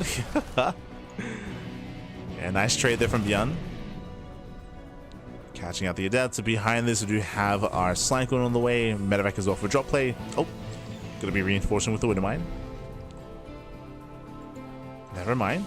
We're a little bit indecisive. Starts and cancels the Cyclone into Mine, back into Cyclone. Yeah, a little bit indecisive.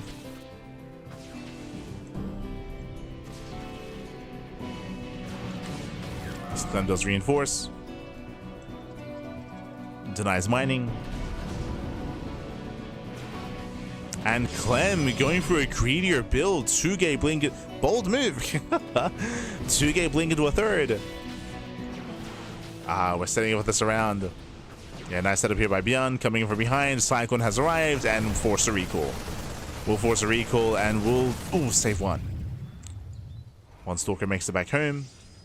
Beyond can move out. And we'll see if Clem can keep up. We'll see if he can keep up here. Once again, going for Hyperlight Rotors. This is looking similar to Game 1. Similar. Beyond is a little bit supply blocked, unfortunately. Due to the early game. Cyclone into the mineral line. Oh. Does a nice mining. Gets 1 probe. Gets 2. And 2 probes go down. Medevac does boost away. While Clem is distracted again, the Banshees are coming. Bearing in mind the Banshee production has been delayed, so it's going to take a little bit longer for this to really come online. Beyond, he's intentionally hiding and waiting for 2 Banshees. Remember, 2 Banshees, 1 shot probes. So he's waiting for a second Banshee, then he can move out. And then he can strike.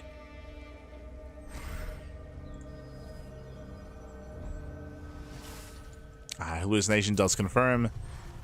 Gets eyes on the starports, gets eyes on the Banshee, and on the research. Of course, in Clem's mind, this could be Cloak. If he remembers Game 1, I mean, Hyperflight Rotor should be in the back of his mind. As we saw Speed Banshees in Game 1.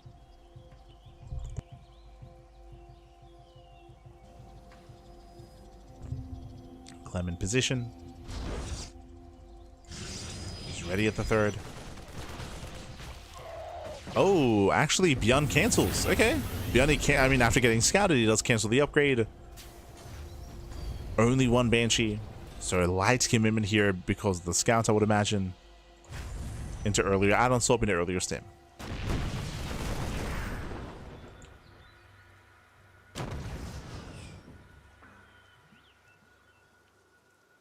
Oh.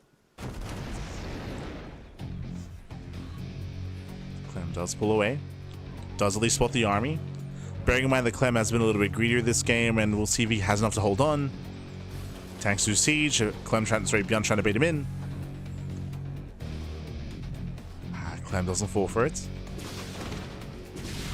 And she does hit the third, getting one probe. One probe goes down. Bjorn does pull back, bearing in mind that he's waiting for the upgrades. He doesn't have stim, he cannot fight head on. He was trying to be cheeky, didn't catch the stalkers.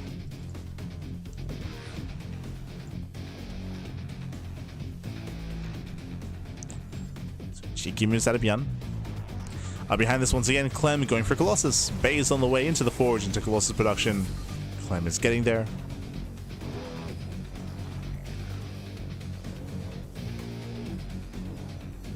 You're just making Clem scared? No, if you recall, it's quite a common tactic to set up your tanks and try to bait the army within range and then get a tank shot off, right? Get a tank volley, pull away.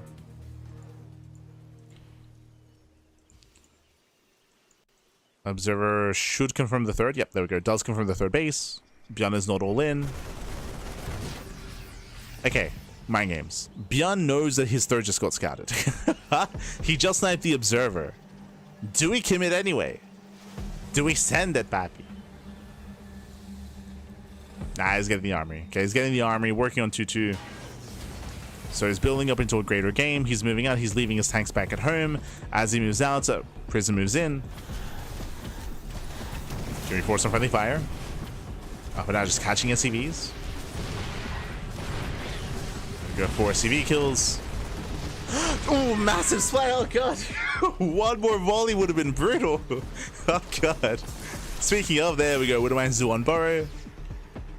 Cuidado, Bjorn. Cuidado. And here comes Clem. He's pushing. Bjorn's out of position, by the way. Bjorn's out of position. Stalkers, they do catch one medevac. Be careful.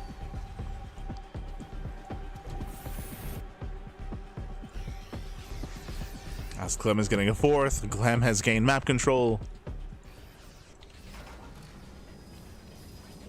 And Bjorn is spreading himself thin. He's moving out to expand. Bearing in mind the observer sees everything. Clem is getting ready for the backstab. At the same time, Bjorn is in position with a Viking. Viking will catch the prism. Oh, just barely. Yeah, he sees. This is also forced to commit. A little bit of a messy engagement by Clem. Yeah, it's a little bit messy. Zelts get on top of the tanks. But this is an expensive trade here as there's so many Zelts going to be going down. Yeah, they get a handful of SCVs. Handful of workers. That was 22 Zealots for 2 tanks. So not the best trade. I mean, without those tanks, this position is weaker. That is true. Like, it is a weaker defensive position. That was a heavy trade. Bjorn is breaking out. Cyclone drop into the natural. Let's go. Clem, he needs a buffer. He needs Zealots. He needs his charge lots. Once again, getting ready for a backstab. Prism is ready. Bjorn sims in. Clem, he cannot defend. He has to abandon the base. He abandons the expansion. Prism, where are we going? Where are we going? It looked like a bit of an F2. Yeah, the observer came as well. So Clem panicking.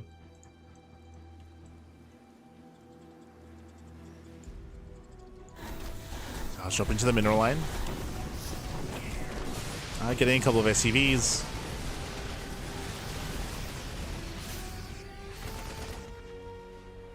Distracting Bjorn. Clem is pushing out. Clem is now maxed. He bought enough time. So again, it was a really mature decision for Clem to just give up the expansion to make sure he didn't take a bad fight. And now he's maxed. Ghosts are popping out. They're ready with the EMPs. Remember, the Viking count is very low. Very low Viking count. He's got 3 Vikings moving in against 3 Colossus. He has 4 more Vikings on the way. He needs more time. And Clem backs off. Ideally, Clem, who was hoping he could distract and then come in, but Prism was dealt with. So no distraction. Another Prism moving out. We built up to 7 Vikings. Ooh, Colossus taking a lot of hits. Never goes off. No range connection. Colossus, they get the lead back. 1 Colossus should go down. For the cost of a lot of Vikings, though. Ooh, massive connection. A nice connection. Prism right outside the main. Prism moves in. Toss to the main expansion. No major warp in. And no major warp in. But Clem has been perfecting his army. He's building up into what? Into Mass Disruptor. Disruptors are amassing. We have 5 Disruptors with the main army. The Novas are getting ready. Hey, we already saw 1 big Nova. Prism goes down. No distraction. EMPs are coming in. Nice EMP. Gets a Colossus. But the Ghost goes down. Yeah, Ghosts are going down. There's the first Nova. Ooh, does connect. We got 4 more Novas left.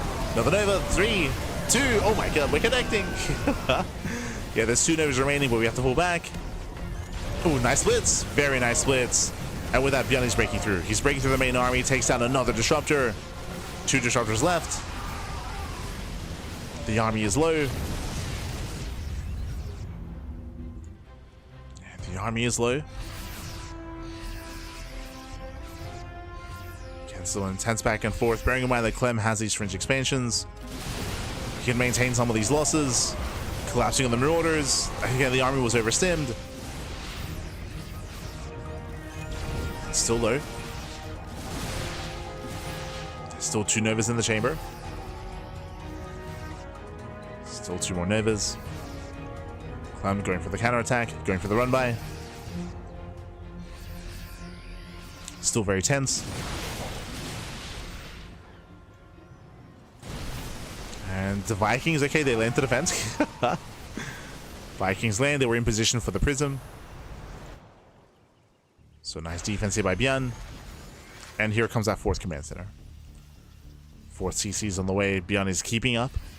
3-3 is about to finish for Bjorn.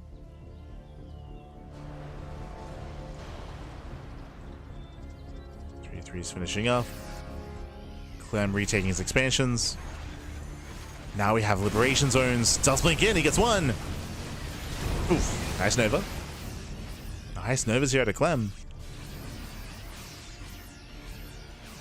There's 2 liberators left. Once again blinks in, gets 1 more.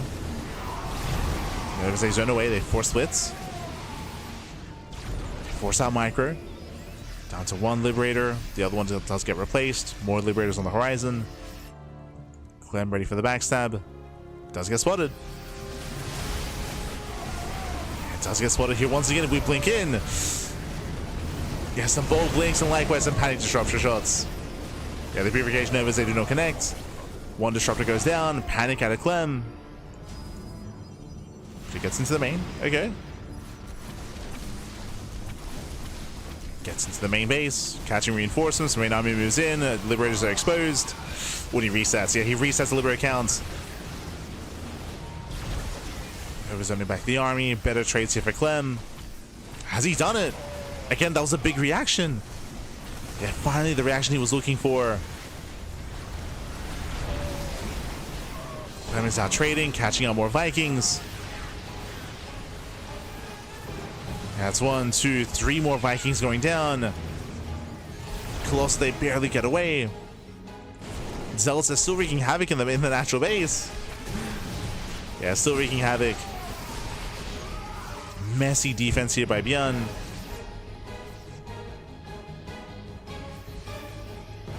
It was that Prism. That Prism finally got in.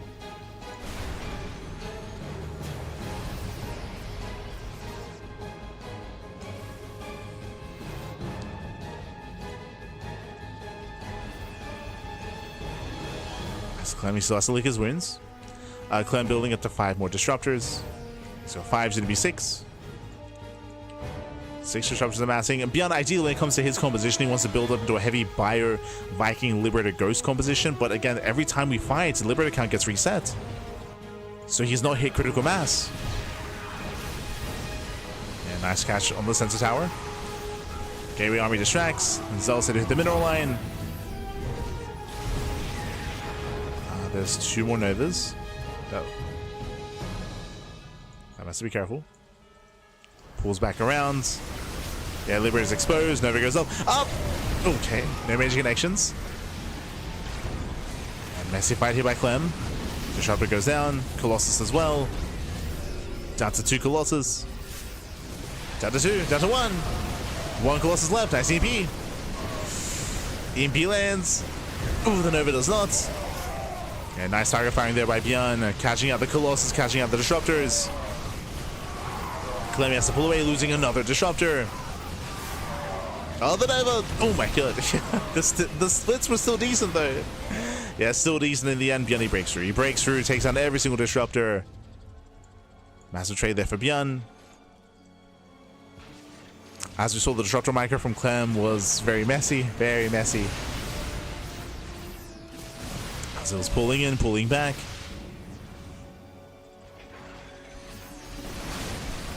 Clem, he has no blank. He blinks in. He's crazy. Oh, okay. Blinks into liberation zones. And Bjorn may have just done it. The issue here is that he can't push out. Like, Bjorn is still stuck at home. He's still stuck at home. He doesn't have the supply to be active across the map. I don't think he realizes how vulnerable Clem is. Clem has bases, Clem has an economy, but Clem has been burning through his bank quite heavily. Every fight just losing Colossus, losing Disruptors. These have been expensive losses for Clem. Typically in a TVP matchup, in this kind of game state, the Protoss player has a massive bank and has that economic lead, but typically the reason for this is because the Protoss player wants to only lose gateway units, right? Only Zealots and Stalkers, and really mainly Zealots. When the Zealot count gets low, then the Robot army pulls away. But Clem has been a lot more aggressive and a lot more bold and a lot more in the face of Bjorn, and it's been costing him a lot of units.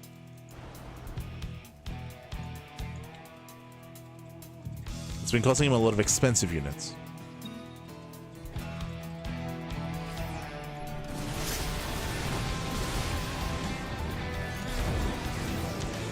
Bjorn moving out with a double drop.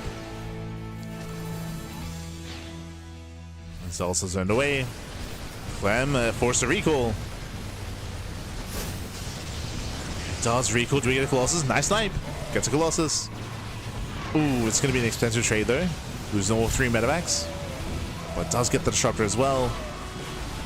Do we base trade? What's the plan? Bjorn coming from behind. The Colossus is on his own.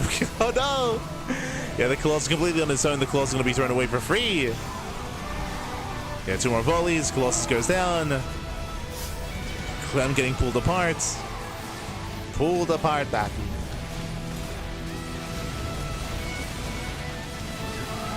Again, that recall, I mean, in a sense, did overreact. Sent too much over. Too much of his high-tech army, specifically. Okay, but the Colossus moving in. Okay, we're up to 3. Jesus.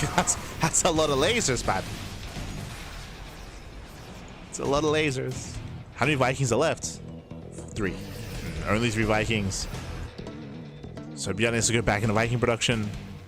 Bjorn, again, his own economy also lackluster, muling heavily. Has to protect the expansion. Clem moving in. It's very scrappy here. It's a very scrappy mid-game. It's no sensor towers. These run by as they go by unscouted. Finding more damage. Bjarni's had enough. He does hit top left. Recall is still on cooldown. But Clem is somewhat in position. Oh. Clem getting on top of the ghosts.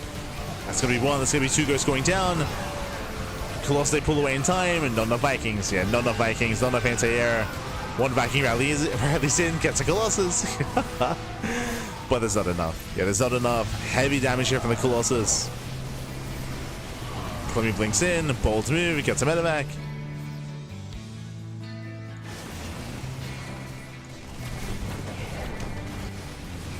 Another Zealot run by.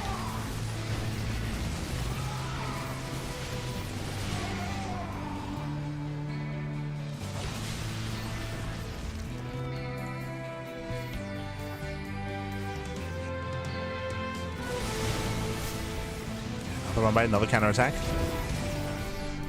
I'm trying to hold his own. He's run out of gateway units. But Nova's there by some time. Clem pulls away. As he pulls away, Bjorn, he wants top left. He wants the expansion. And can Clem hold on? He's got force fields. You're the boys. Army moves in. Timing the Colossus, one disruptor goes down. Nice snipes. Yeah, the boys are coming in as well, and Clem, he is being overwhelmed. At the same time, Libero denies all the mining.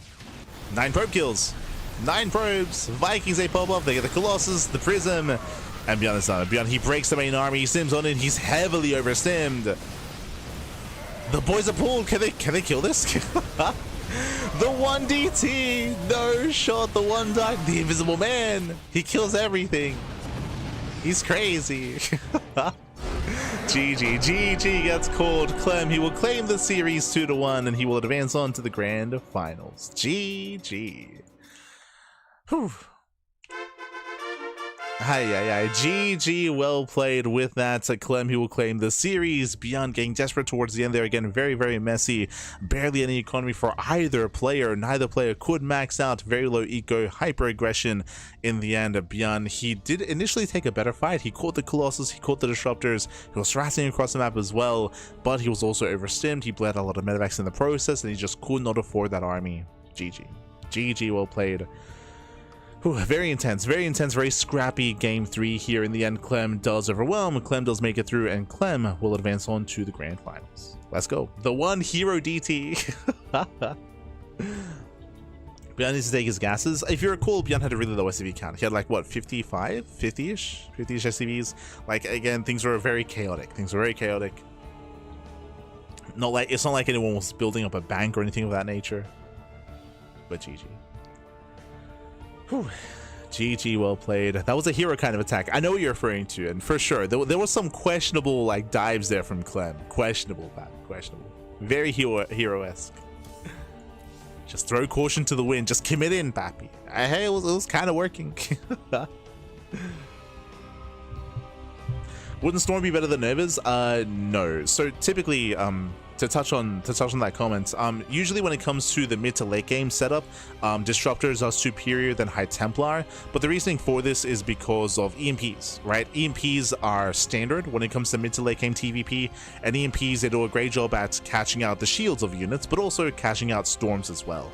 And in this kind of game state, there are a lot of ghosts. EMPs are being thrown around quite heavily, and disruptors are safe from EMPs, right? Disruptors, outside of exposing themselves, of course, like they should be relatively safe, so are able to use Novus to zone away, whereas High Templar, one wrong move with all these EMPs being thrown around, and that can cost you the game. So typically, you do see High Templar in the mid game, but usually as the game progresses, you want to transition out of High Templar or out of Colossus and into more of a disruptor composition.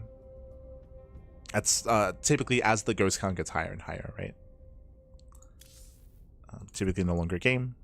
But that's why you see a lot more disruptors in longer games, less so in like shorter games.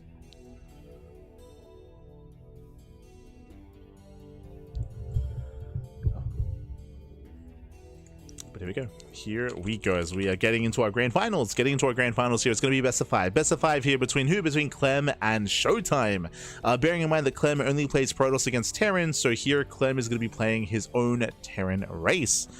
Let's go. We got some European on European action, but shout out to both Clem and ShoWTimE. Again, they took down herO and Beyond respectively here, so some big wins for both players as we do face off in that best of 5 finals. Let's go. Just setting up our teams, setting up our players.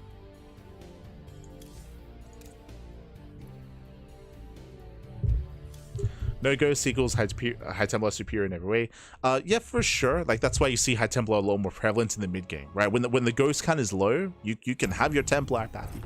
And of course, there is some counterplay available in the mid game as well when it comes to keeping your High Templar in the War Prism, right? To keep them safe from EMPs. But again, as the game progresses, as you saw as well, like the Viking count gets higher as well. So you get more Vikings, you get more ghosts, so even something like a War Prism isn't safe to keep your High Templar inside because of the Viking count as well. So High Templar, they don't scale into longer games. But here we go. We're getting into our next game. We're getting into our fresh series. Spawning in the top right hand corner of Tourmaline, we have the French Terran player. We have the blue Terran representing Team Liquid. It is Clem. And spawning in the bottom left hand corner, we have his opponents. We have the German Protoss player. We have the red Protoss. It is ShoWTimE for Sentinels. Let's go. Let us go.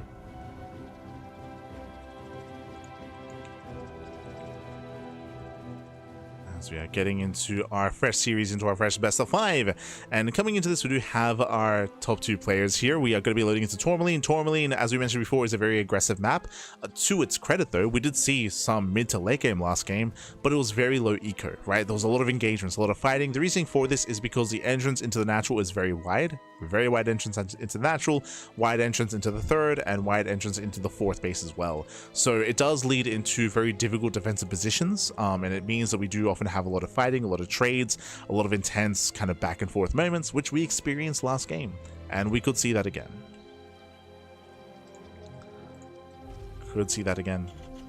As we have Clem going for an economic opener, Rax expand out of Clem, meanwhile ShoWTimE going for his own gate expand into Cybercore.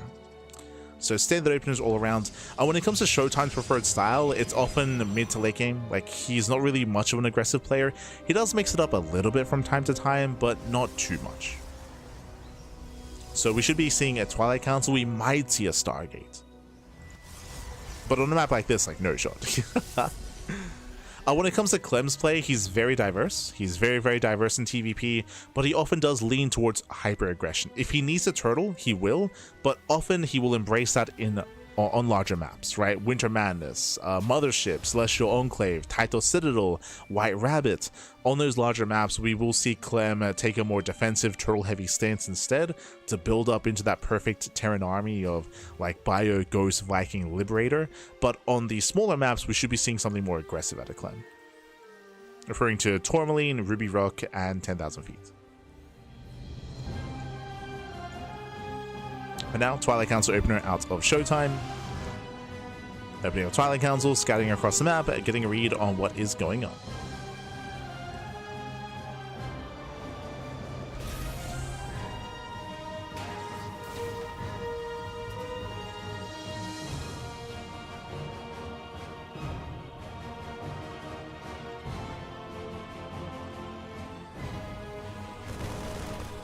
Go. As the hallucination does go into the main base, does get a full scout, does confirm the 1-on-1, confirms the bio army, confirms there's no add-on swap, there's no like reactor Reaper Hellion, and also gets eyes on the tech lab as well, and confirms the add-on swap. Okay.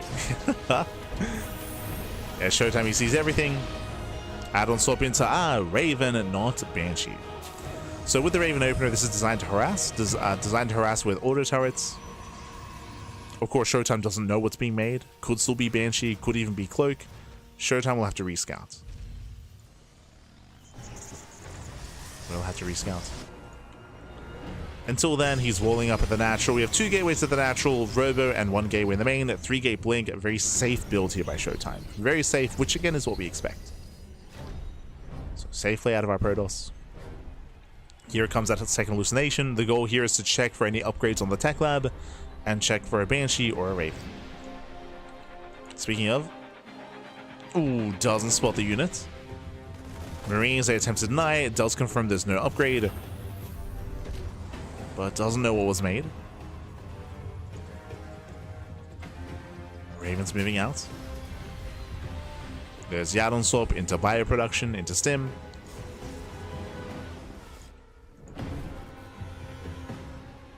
Raven towards the main. At the same time, ShoWTimE's moving out for some map control. Nice scouts. Clem does get eyes on the 3rd base timing. He now knows it wasn't a fast 3rd. He knows it was later. Does get some probe damage. Getting 1, getting 2. Getting 3. 2. Yeah, 2 probe kills and denied mining. Not bad. Not a bad start. Bearing in mind that you can keep the Raven outside of the main, but no, he pulls back home. ShoWTimE looking for a dive. Has high ground vision. Oof. Tank volley goes off, and ShoWTimE cannot get in. Well, he can hit the natural though. Doesn't go for it. Does not go for it. 1 stalker goes down. ShoWTimE is punished. Oh, and we're being crazy here. Going for a Dark Shrine. Follow. No, he gets scouted. No. The Raven moves in. The Raven scouts the Dark Shrine. Ay, ay, ay. Yeah, that was unfortunate. She can move there, but from ShoWTimE, he gets punished. Or he gets scouted.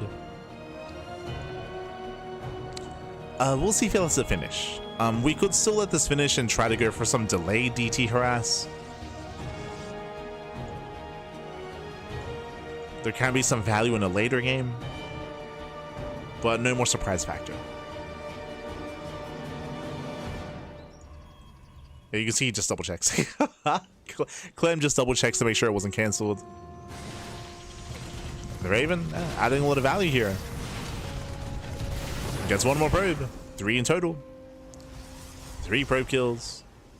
Rescouted.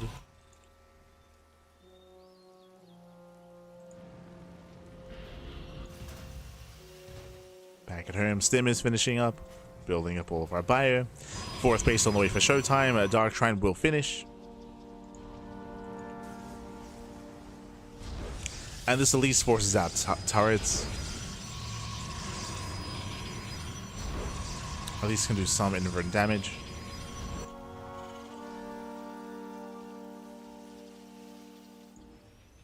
There we go, Tard in the main. Tard in the natural.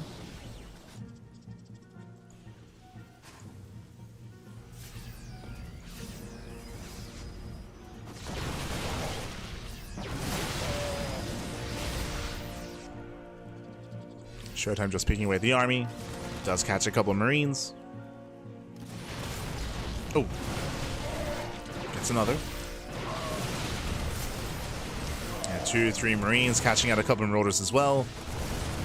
Oh, ShoWTimE does get punished, losing 3 Stalkers in the process. Some heavy losses here for ShoWTimE. And ShoWTimE races back. He races back home. Behind this, there is no splash damage, purely a gateway composition. He needs those Zealots. Tanks are moving in. Clem commits. He's committing quite hard across the map. ShoWTimE setting up for a counterattack. Where do we warp in those Zealots? Where does he warp in? Oh, DT. Oh, sorry, Zealot. Just one. Just one. Where are we warping in? Yeah, tank is siege, joining ShoWTimE away. The base goes down. A rough rotation. And ShoWTimE will lose the expansion. Now we have somewhat of a counterattack. Does catch some SCVs, okay. Does get a couple of workers. Tanks the siege, oh no! Tanks the siege up, he punishes. Yeah, it does punish ShoWTimE, and ShoWTimE is in a world of hurt. Does get 6 SCVs across the map, warps into the main base, this has potential. Has potential, but the main army is still in favor of Clem. And ShoWTimE is losing too much. ShoWTimE has been missing warp-ins. You can see here, he's got 1,400 minerals. We spoke earlier about warping in defensively back at home, but there were no warp-ins. I was curious, but he's just been banking. Been banging heavily here. Mind drop into the natural, throws out a Nexus, tries to defend. Does force a bit of friendly fire. But these are still better trades with the Terran. Yeah, Clem, he can stim, and he can win. Takes out all the Zealots. He wants the Stalkers, they're so low. Nice target firing, and GG gets called. Clem, breaks on through, and Clem takes game number 1. Whew, GG. GG, well played. A hyper-aggressive movement there from Clem. ShoWTimE, he needed to engage Clem ahead of time. He had to engage in the center of the map. The problem is, every time he did, Clem was sieged. Clem, he was doing a great job when it came to rotating, sieging up, and catching out those Stalkers. ShoWTimE, it looked like, to me at least, it looked like he was indecisive whether or not he wanted to warp in defensively or aggressively. Like, he had the prism across the map, and he had to make a choice. That's why we did take note of the fact that he was banking up over 1,000 minerals. He had to warp in those Zealots somewhere, and it felt like indecision there at a ShoWTimE. Like, would they be best used to harass or to catch reinforcements or to try to force back the army or defensively? And in the end, he just wasn't warping in, right? Like, he wasn't able to go one way or the other. And in the end, Clem, he was able to rotate, out position, killed bases. GG, well played. And with that, we're now getting into game number 2. Loading into Winter Madness. Now, what I will say is that Tourmaline, as we mentioned at the beginning, favors aggression, and Clem was hyper aggressive here, was barely giving ShoWTimE any room to breathe. Coming into these larger maps, ShoWTimE should be having a bit of an easier time here, gaining ground, getting his footing going, and holding his own. But we'll see. We'll keep an eye on our players. This is where we can go into like some cheeses, some proxies. If you remember, Bjorn also avoided the late game here in his series, where Bjorn, he opened up into 3-rack stim, into the Marauder opener, into a 2-base all-in, likewise to avoid a longer and later game on this map. We'll see how Clem approaches this map himself. As spawning in the bottom right hand corner of Winter Madness, we have the French Terran player. We have the blue Terran representing Team Liquid, leading the series 1-0. It is Clem. And spawning in the top left hand corner, we have the red Protoss player. The red Protoss player himself representing Sentinels. It is ShoWTimE. No weapons, part because he was supply blocked. He was not. If you remember when he warped in that one Zealot, I was actively checking. He had free supply. He had free supply available. That was something that I did intentionally check when we saw that he only warped in one Zealot across the map. Had the supply for it. There we go. For now, double gas. Double gas opener here by Clem. Opening up double gas into his own faster factory, into a delayed CC. That's so good. It's a good assumption to make. Like, I had made that assumption as well, but that's why I did check the supplies.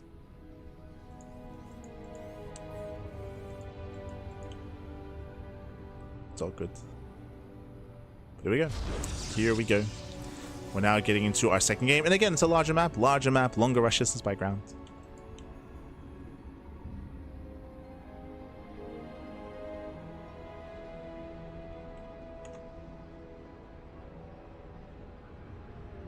Here we go. Here we go. For now, we're going to be setting up. Hello, ShoWTimE.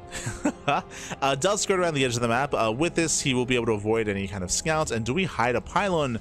Are we going for a proxy Stargate? Cybercore is on the way. Proxy Stargate is, I wouldn't say common, but it's not unheard of. We see it every now and then. Especially herO. herO is very fond of Proxy Stargate. Clem, fun fact, Clem actually mixes in Proxy Stargate every now and then as well. So we're assuming Stargate here into Proxy Oracle, but eyes are on ShoWTimE. Yep, there it is, Stargate into Oracle. So the goal here is to harass. The goal here is to bust into the mineral line, deal economic damage, take a lead, and run with it. Clem does go in for the scout. Oh, gets one. Gets one probe, pulls away. Nice catch here by Clem. Nice start.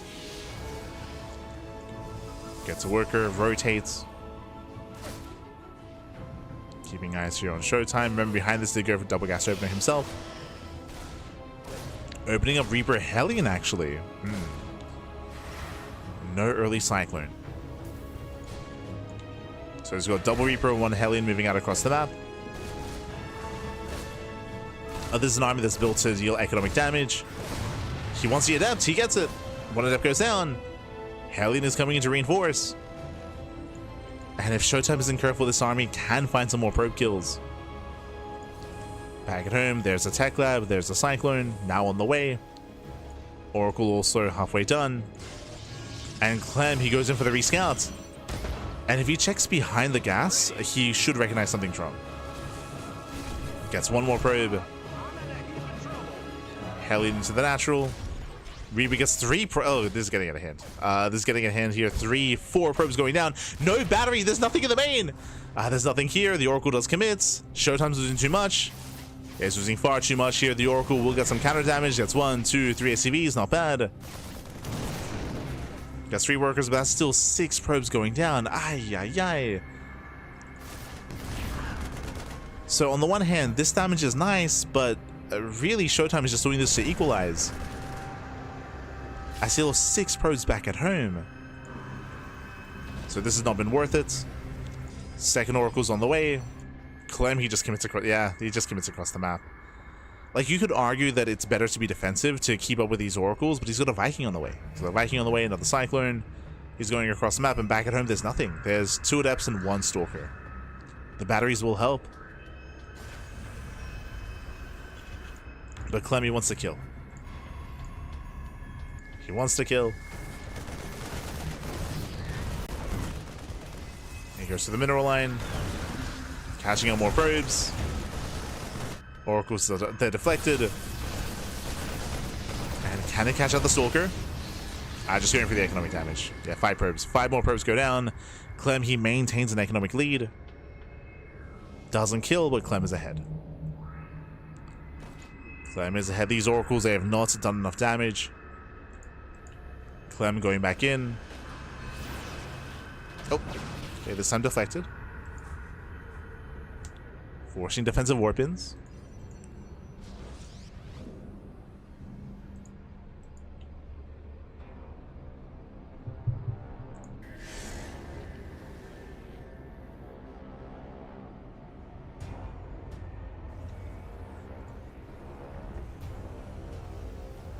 But I saw some red soup. Or maybe after the Nexus died. Maybe. Because the Nexus did die. And the setup at the 4th base. When I checked, it was before that happened. So maybe.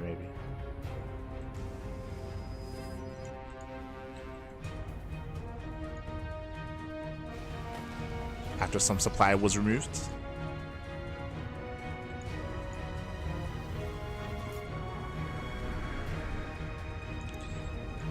So now ShoWTimE does move out. Yeah, the pressure's on ShoWTimE. The pressure is very much so on ShoWTimE.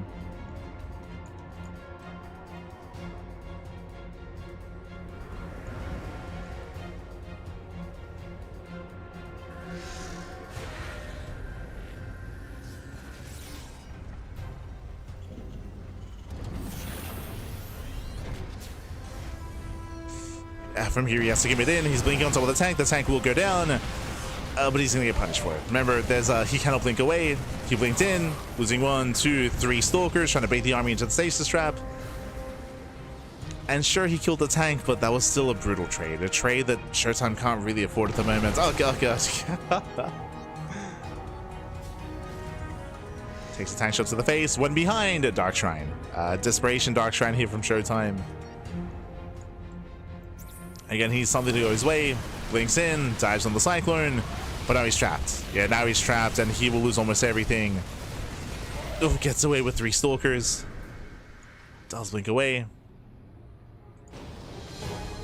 Now, what's the plan from Clem? I'm sure he's tempted to move out and to commit, but we could just see a 3rd base. +1 is almost done, though. It's going to be very strong timing. Does he notice? He does. Baits out the stasis. Baits out 1. Ooh, the other does connect. Okay, we're buying time. At the same time, Oracles, hey, they pop off in the main. 6 SCVs. We're getting messy. 7 SCVs going down. No 3rd CC for Clem. Do we just send it? Does he send it across? Let's go. As he is pushing behind this, there's recall back home. Drop here does distract. Scouts the Dark Shrine. Now Clem knows. And here comes the army. Yeah, here comes the main army.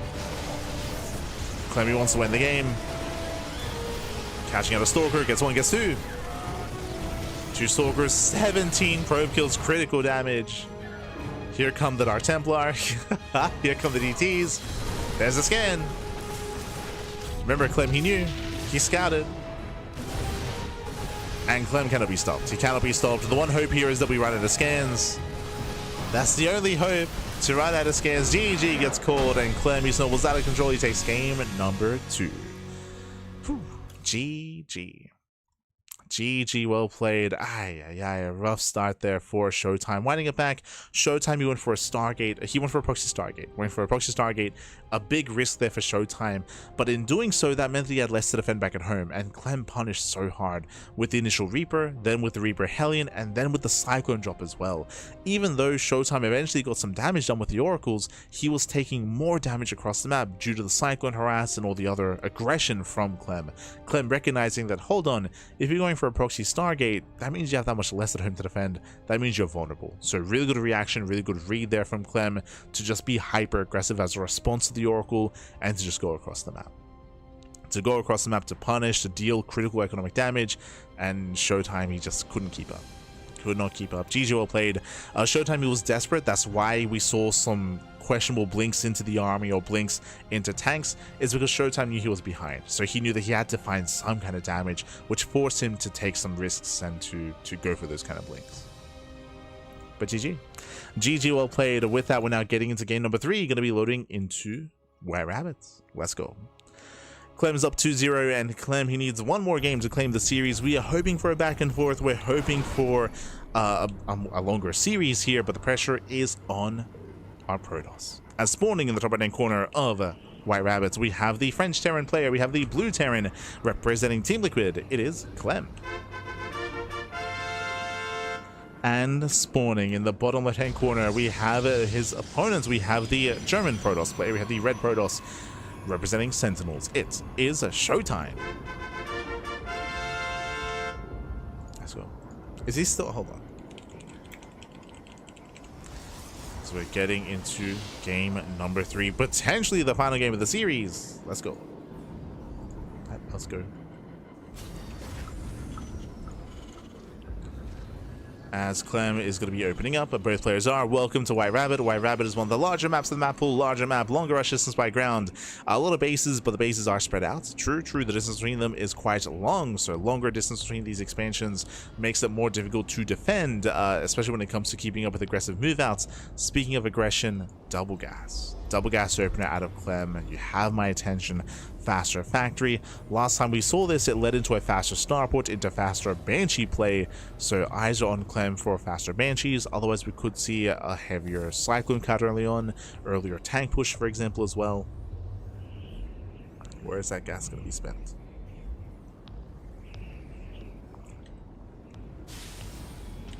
ShoWTimE breaks in. Doesn't want to get caught out.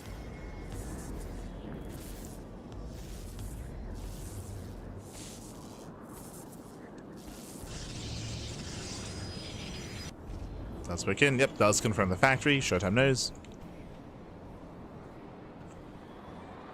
And we should be seeing a safer start at a ShoWTimE. We should be seeing an earlier robo.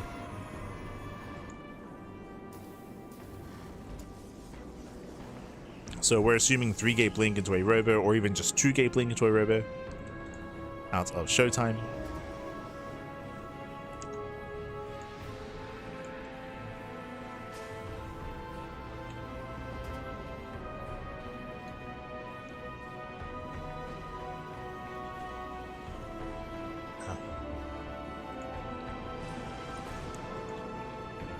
Clem pokes in, pulls away. Nothing crazy yet. Clem once again is going to be opening up a double Reaper Hellion, so he'll have a bit of an assertive army here on the map. The goal here of Reaper Hellion is to get economic damage. He can threaten the mineral lines, and here comes that starport. So we have our 1-1-1 setup. Meanwhile, we have a safety battery here at the natural. Twilight Council in the main. Working towards blink. Double Reaper does poke in, and can we get a probe? Gets one. And one probe goes down. Oh, the jukes. Gets a second probe. Okay, 2 probe kills for a Reaper. Better trade here for Clem. And he's going for the dive. Yeah, he does go for the dive. Rushing into the main base. Does get, not one more worker though, but he does get a scout of the tech and does confirm the Twilight Council. So 2 probe kills and a scout. Behind this, no add-on swap. There's no early tech up on the starport, and ShoWTimE confirms no Banshee. No Banshee instead, early Cyclone drop. Okay. Early drop play. There's that 3rd gateway, so 3-gate blink. As we had assumed, a safer build here by ShoWTimE.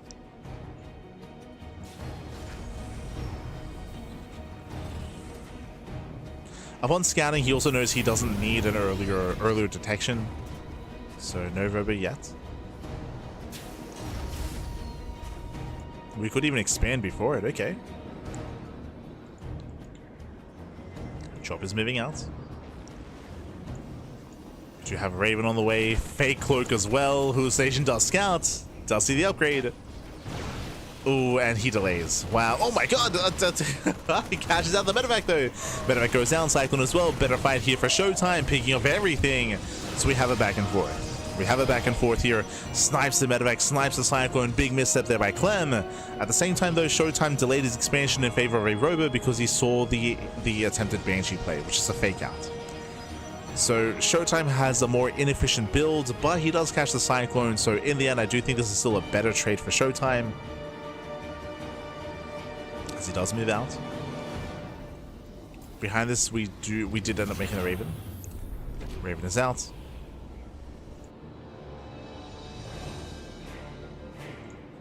ShoWTimE is being active.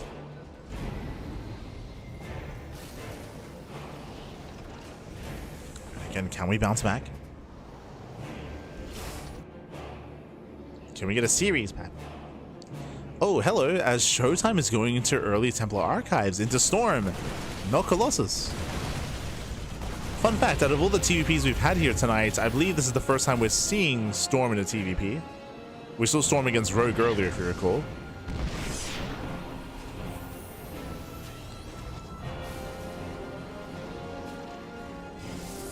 But okay. Storm is on the horizon. Getting to that Zealot heavy or that Gateway heavy follow-up. Third CC for Clem. Clem is expanding. Building up into the mid-game. That is a CC before the 4th and 5th racks. So more economic. We're slowing things down. So we're calming down here. ShoWTimE has map control. Clem, he's stuck at home. Building up into 3 bases.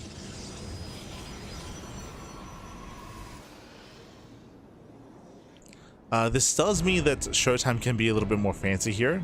You see the Gateway Explosion, you see the Prism on the way as well. ShoWTimE can go for a Storm Drop, for example. They can try to go for a Storm Drop. High Templar, they're ready. They're ready to load up. We can either go for a Storm Drop or we just commit with everything. Okay. Or we can just commit with everything. With the 4th expansion on the way, we should not move out with like a heavy Zealot army. But we'll keep an eye on ShoWTimE. Here comes that Prism. Here comes that load up. Here come the Storms. And we'll see how quickly Clem reacts, because the Storm Drop is coming. And I believe Clem did not scout the main. Yeah, he's not aware. He's not aware if it's Colossus or High Templar. Clem does not know. The goal here, of course, is economic damage. He's going for a Storm Drop into the mineral line. That's my assumption, but actually meeting up with the main army. Okay. Zealots are coming as well. ShoWTimE, he wants to commit. He sees a 3rd expansion. He wants to break this position. Bold move out of ShoWTimE. It's also a late decision as well. Like, the Zealots are just now getting here. There we go. Does Storm to the mineral line. Gets 4 SCVs. 5. Okay. 5 SCVs go down. Storm does graze the army. Better second Storm. Oh my god, the Storms! They punish the Marines. They catch out all the Water Mines, and now it's ShoWTimE. It's ShoWTimE. Send it, Bappy. Send it. Throws down a Bay. Throws down a second Robo. ShoWTimE. We can try to break this. We can send it. He commits in. He's going for it. And ShoWTimE goes to the dive. He does get one of the tanks. Storms the main army. And ShoWTimE is getting into the mineral line. Oof. Does go back into the Storm. Yeah, some brutal Storms. SCV is going to be going down. Clem is in trouble. And it looks like we do have a series. Yeah, we have a series here. Storms did well enough. Massive Storm of the Bio Army once again. CC goes down, GG gets called, and ShoWTimE takes game number 3. We have a series, we have it back and forth. We're going to game 4. GG, Pappy. Aye, aye, aye. GG, well played. Again, ShoWTimE, he saw an opening, he saw a way in, he was able to reinforce with his army, hit that 3rd base. We saw that Clem, he was exposed. There was no SimCity, for example, no bunker, no SimCity in front of his army, and the Storms were brutal, catching out the main army itself. Well, a couple of Storms went down on the SCVs, of course, but Marines, they just got shut down so hard. And now we're getting to game number 4. Let's go. Jumping to game 4, we're going to be loading into the Old Republic. Let's go. Meanwhile, thank you so much. A big shout out to Saka Venom in the chat. God, thank you so much. Thank you so much for subscribing for 3 months. 3 months in a row. Thank you so much for the support. We do appreciate it. We appreciate the support. Hope you enjoy the content, the casting, and the StarCraft as we are getting into game 4. And again, we've gotten where I wanted at least. We have a series. We have that back and forth. Can we go all the way to the ace match? Let's go. As spawning in the bottom left-hand corner of the Old Republic, we have the blue Terran player. We have the French Terran representing Team Liquid. It is Clem. And spawning in the top right-hand corner, we have the German Protoss player. We have the red Protoss for Sentinels. It is ShoWTimE. Let us go.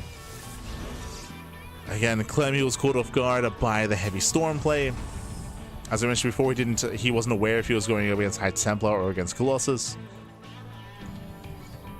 Yeah, no map vision, no map awareness. And with that, we're now getting into game 4. Clem is still on match points. Oh, hello. As he moves out, I believe the probe would have seen that. As Clem is making his way into eBay block. And yeah, ShoWTimE sends the probe down. Sends him down, spots the SEV. So attempted cheeky move here by Clem, but is going to be denied. Extra boys have arrived. And the eBay block is denied. Yeah, it denies the block, there's the expansion. So disrupted opener out of Clem. As the SEV turns back around. Likewise, we shouldn't see a pylon block. There we go. Yeah, no pylon block. Both players going for their own economic openers. We're settling in. And welcome one and all to the Old Republic. The Old Republic is a larger map.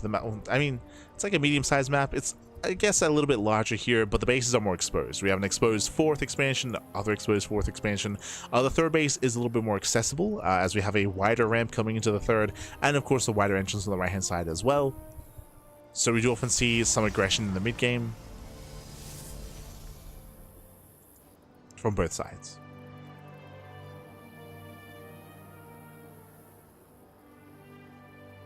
And we'll see how Clem will approach.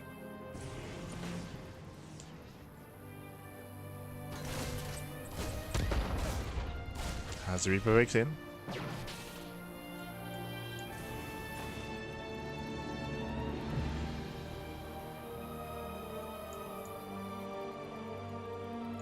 Protons poke in.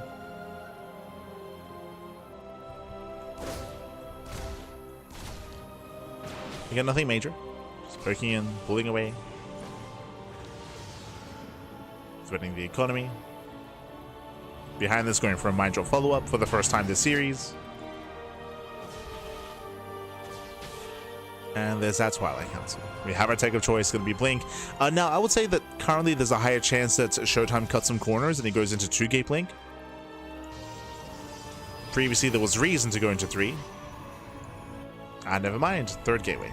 So safer build here by ShoWTimE, going for the 3rd gateway.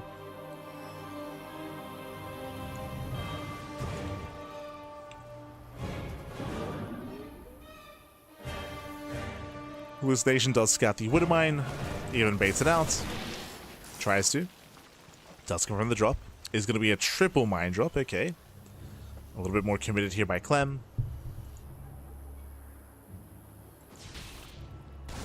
But at least ShoWTimE knows. ShoWTimE knows what's coming. Ooh, Reaper finally goes down. Did delay the 3rd expansion. As ShoWTimE is going for his 3rd base before the Robo. So he does at least cut some corners. Cut some corners. Claiming the 3rd. ShoWTimE should not lose much of the mine drop. It is a more committed mine drop here as, oh my apologies, I thought 3 mines were moving out, but one of them is staying at home. One stays home.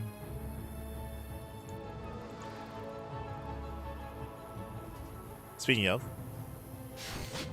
we're going for a 2nd drop. Oh, okay. Mara, is that you? Mara's been doing this. We'll see if we continue mine drop play. It looks like the answer is no. But the 1st drop does threaten the main base. Stalker's in position. 2nd drop is moving out. If you've been watching Maru's TVP as of late, you would know that he has been experimenting with a unique style of non-stop mine drops into the mid-game, where he'd make up to like a 3rd, 4th, 5th medevac and just keep sending out drops. But here we can see that Clem only makes 2. So only 2 drops. Stops there. But does boost into the natural. There was an opening. ShoWTimE reacts, he pulls away. At the same time, ooh, drop is denied. Nice retargeting, gets 1. 2 probe kills in total. 2nd medevac outside of the main. At the same time, ShoWTimE moves out across the map. And, oh, no high ground vision, though. The goal was to get into the main. But he's denied. There is no stim. Yeah, no stim. These Stalkers, they can bully the Marines. Mind Drop goes back in. Does reborrow. Catching out 4. Oh! 4 probes, not bad. Okay, 4 probes go down. Stalkers once again, remember there's no bunker. Yeah, no safety bunker. The Marines are being bullied, STVs as well. This is getting out of hand. Yeah, this is getting out of hand. Remember, there is still no stim. Cashing out so many Marines. Heavy losses for Clem. Mind Drop back in. Shot goes off in the gas geyser. Mind Shot is wasted. And in the end, that was how many? That was 16 Marines and 1 Marauder as well. The efficiency, pappy. Oh no. Keeps his drop busy. Here come reinforcements. ShoWTimE wants to kill. He's already traded well. Drop moves down, so even less to defend.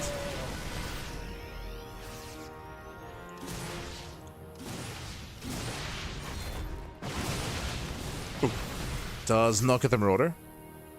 Stalkers are punished. ShoWTimE has to get the hell out of here. At the same time, with a mind drop in towards the natural. The mind drop play does continue.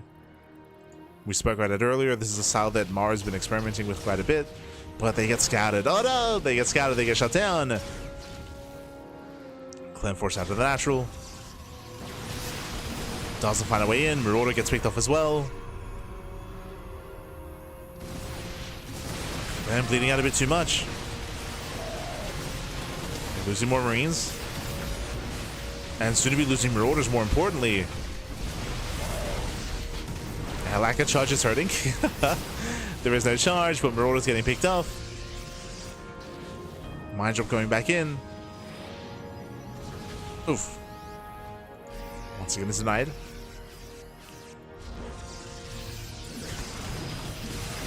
Mind Drop is being denied. ShoWTimE still needs to wait for charge. Yeah, still a messy defense. He blinks in. Oh god. He blinks into the Marauders. Questionable move there to ShoWTimE. Bleeds out 2 or 3 Stalkers. Charge is now done. Charge is finished. It does finish up. Clem trading with the army, catching out a Stalker.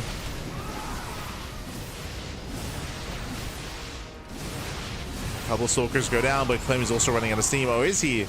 Okay, reinforces. He does reinforce. Storm is done. Oh my god, he tanks it. Oh god, he tanks the storm. He rushes in. Wouldn't mind coming to reinforce. Oh my god, friendly fire. We're getting messy. We're getting very, very messy here. It's very close. Clem is so close to breaking through. Cleans up all the zealots. He wants those Stalkers. Does force the Archon. ShoWTimE is barely holding, but he's bled out too much. He's bled out too many Stalkers. Stalkers are exposed. They get picked off. 1, 2 Stalkers go down. Heavy losses here for ShoWTimE, losing 4 Stalkers. The Archon as well. And Clem has too much momentum. At this one, he has too much momentum. He's traded too well. Lost how many? Lost 20 Stalkers in the defense. Heavy losses there for ShoWTimE. Again, you can't afford to lose that many. You want to build them up over time. I mean, the economic losses didn't hurt earlier when it came to the mind drops. But Clem has done it. He has done it. I was hoping for the ace match, hoping for a game 5. ShoWTimE has 1 Storm. He's got the 1. Oh, no. Yeah, Storm doesn't quite connect. And with that, Clem is done. Again, there's no battery, no defensive setup, no High Templar, no Storm. Zealous is harder down. Only 4 Stalkers left. Down to 3. GG gets called, and Clem, he will claim the series 3-1, becoming the WardiTV Monday number 77 champion. GG. GG, well played. A very messy end to the game here where Clem was barely breaking ShoWTimE. It was still quite close, still very, very close. ShoWTimE had his own strong moments as well, picking up all those Marines, slowing down the push, of course, but did bleed out one too many Stalkers. 20 Stalkers going down throughout the course of that game is brutal. Again, heavy losses. Ideally, you do need to build them up over time as a Protoss player to secure your army. These are expensive units here, and to bleed them out over time is brutal. To lose them one after the other. Likewise, you saw the charge was a little bit late, so with charge being delayed, we saw that these zealots, they had a harder time defending, harder time holding on. That's what led to so many Stalkers getting picked off to begin with. And GG, well played. Eventually Clem did overwhelm. A bit of a more unique game here where Clem did continue mind drop play, and it was kind of worth it. He was able to catch some of those workers, able to catch some extra probes. Eventually he even flanked the army with those Widow Mines as well, racing back home, or racing to reinforce. GG, well played. Congratulations here to Clem as it does claim the series. Again, we had that intense back and forth. And a shout out to ShoWTimE, because ShoWTimE did well making it this far. He took down herO and he took down herO. Two very strong players. Both herO and herO did fall at the hands of ShoWTimE. Likewise, Clem took down Björn to advance on to those finals as well. GG, well played. Congratulations. With that, Clem, he will be our champion. No stranger to champions here for the WardiTV Monday. Congratulations. And shout out to ShoWTimE, because often the finals is like Clem versus herO, or Clem versus Classic, or Clem versus Max. So nice to see some diversity with ShoWTimE instead making it to those finals. Cool to see. As we do catch up on the rest of our schedule, exclamation mark calendar or schedule in the chat to have a look at the schedule yourselves. But we just wrapped up our Thursday morning broadcast of the WardiTV Monday. As you can see here, we have one more cast this evening. That is going to be the Pondcast. The Pondcast is going to be this evening, and I believe when it comes to our topics, we do have the Gamer Richie interview that was held. That was organized by the SE Historian. That was, of course, earlier a couple of days ago. We have the TLMC 22 judging phase. We had our first day of judging on Tuesday. We'll have our second and final day of judging tomorrow. You can see it on our schedule. You can see it on our calendar. That is going to be in less than 24 hours here on the channel. For those who don't know, I am one of the judges for this Team Liquid map contest, and we're going through all the macro maps and dynamic maps tomorrow. That is the plan. If you missed it, I do recommend the VODs for the Tuesday stream, as we did go over the standard and rush maps on Tuesday. So we did go over those maps. We still have the other half to get through. It's a lot of maps. I will say that I've already had my first look at the macro maps, and a lot of them are crazy. a lot of them are wild, baby. There are some more standard ones. There are others that are a little bit more experimental, that I feel like maybe took it a step too far. There are others which I'm interested to see. I'm interested to see like how they develop in the meta as well. So we'll get into it. Again, that'll be tomorrow.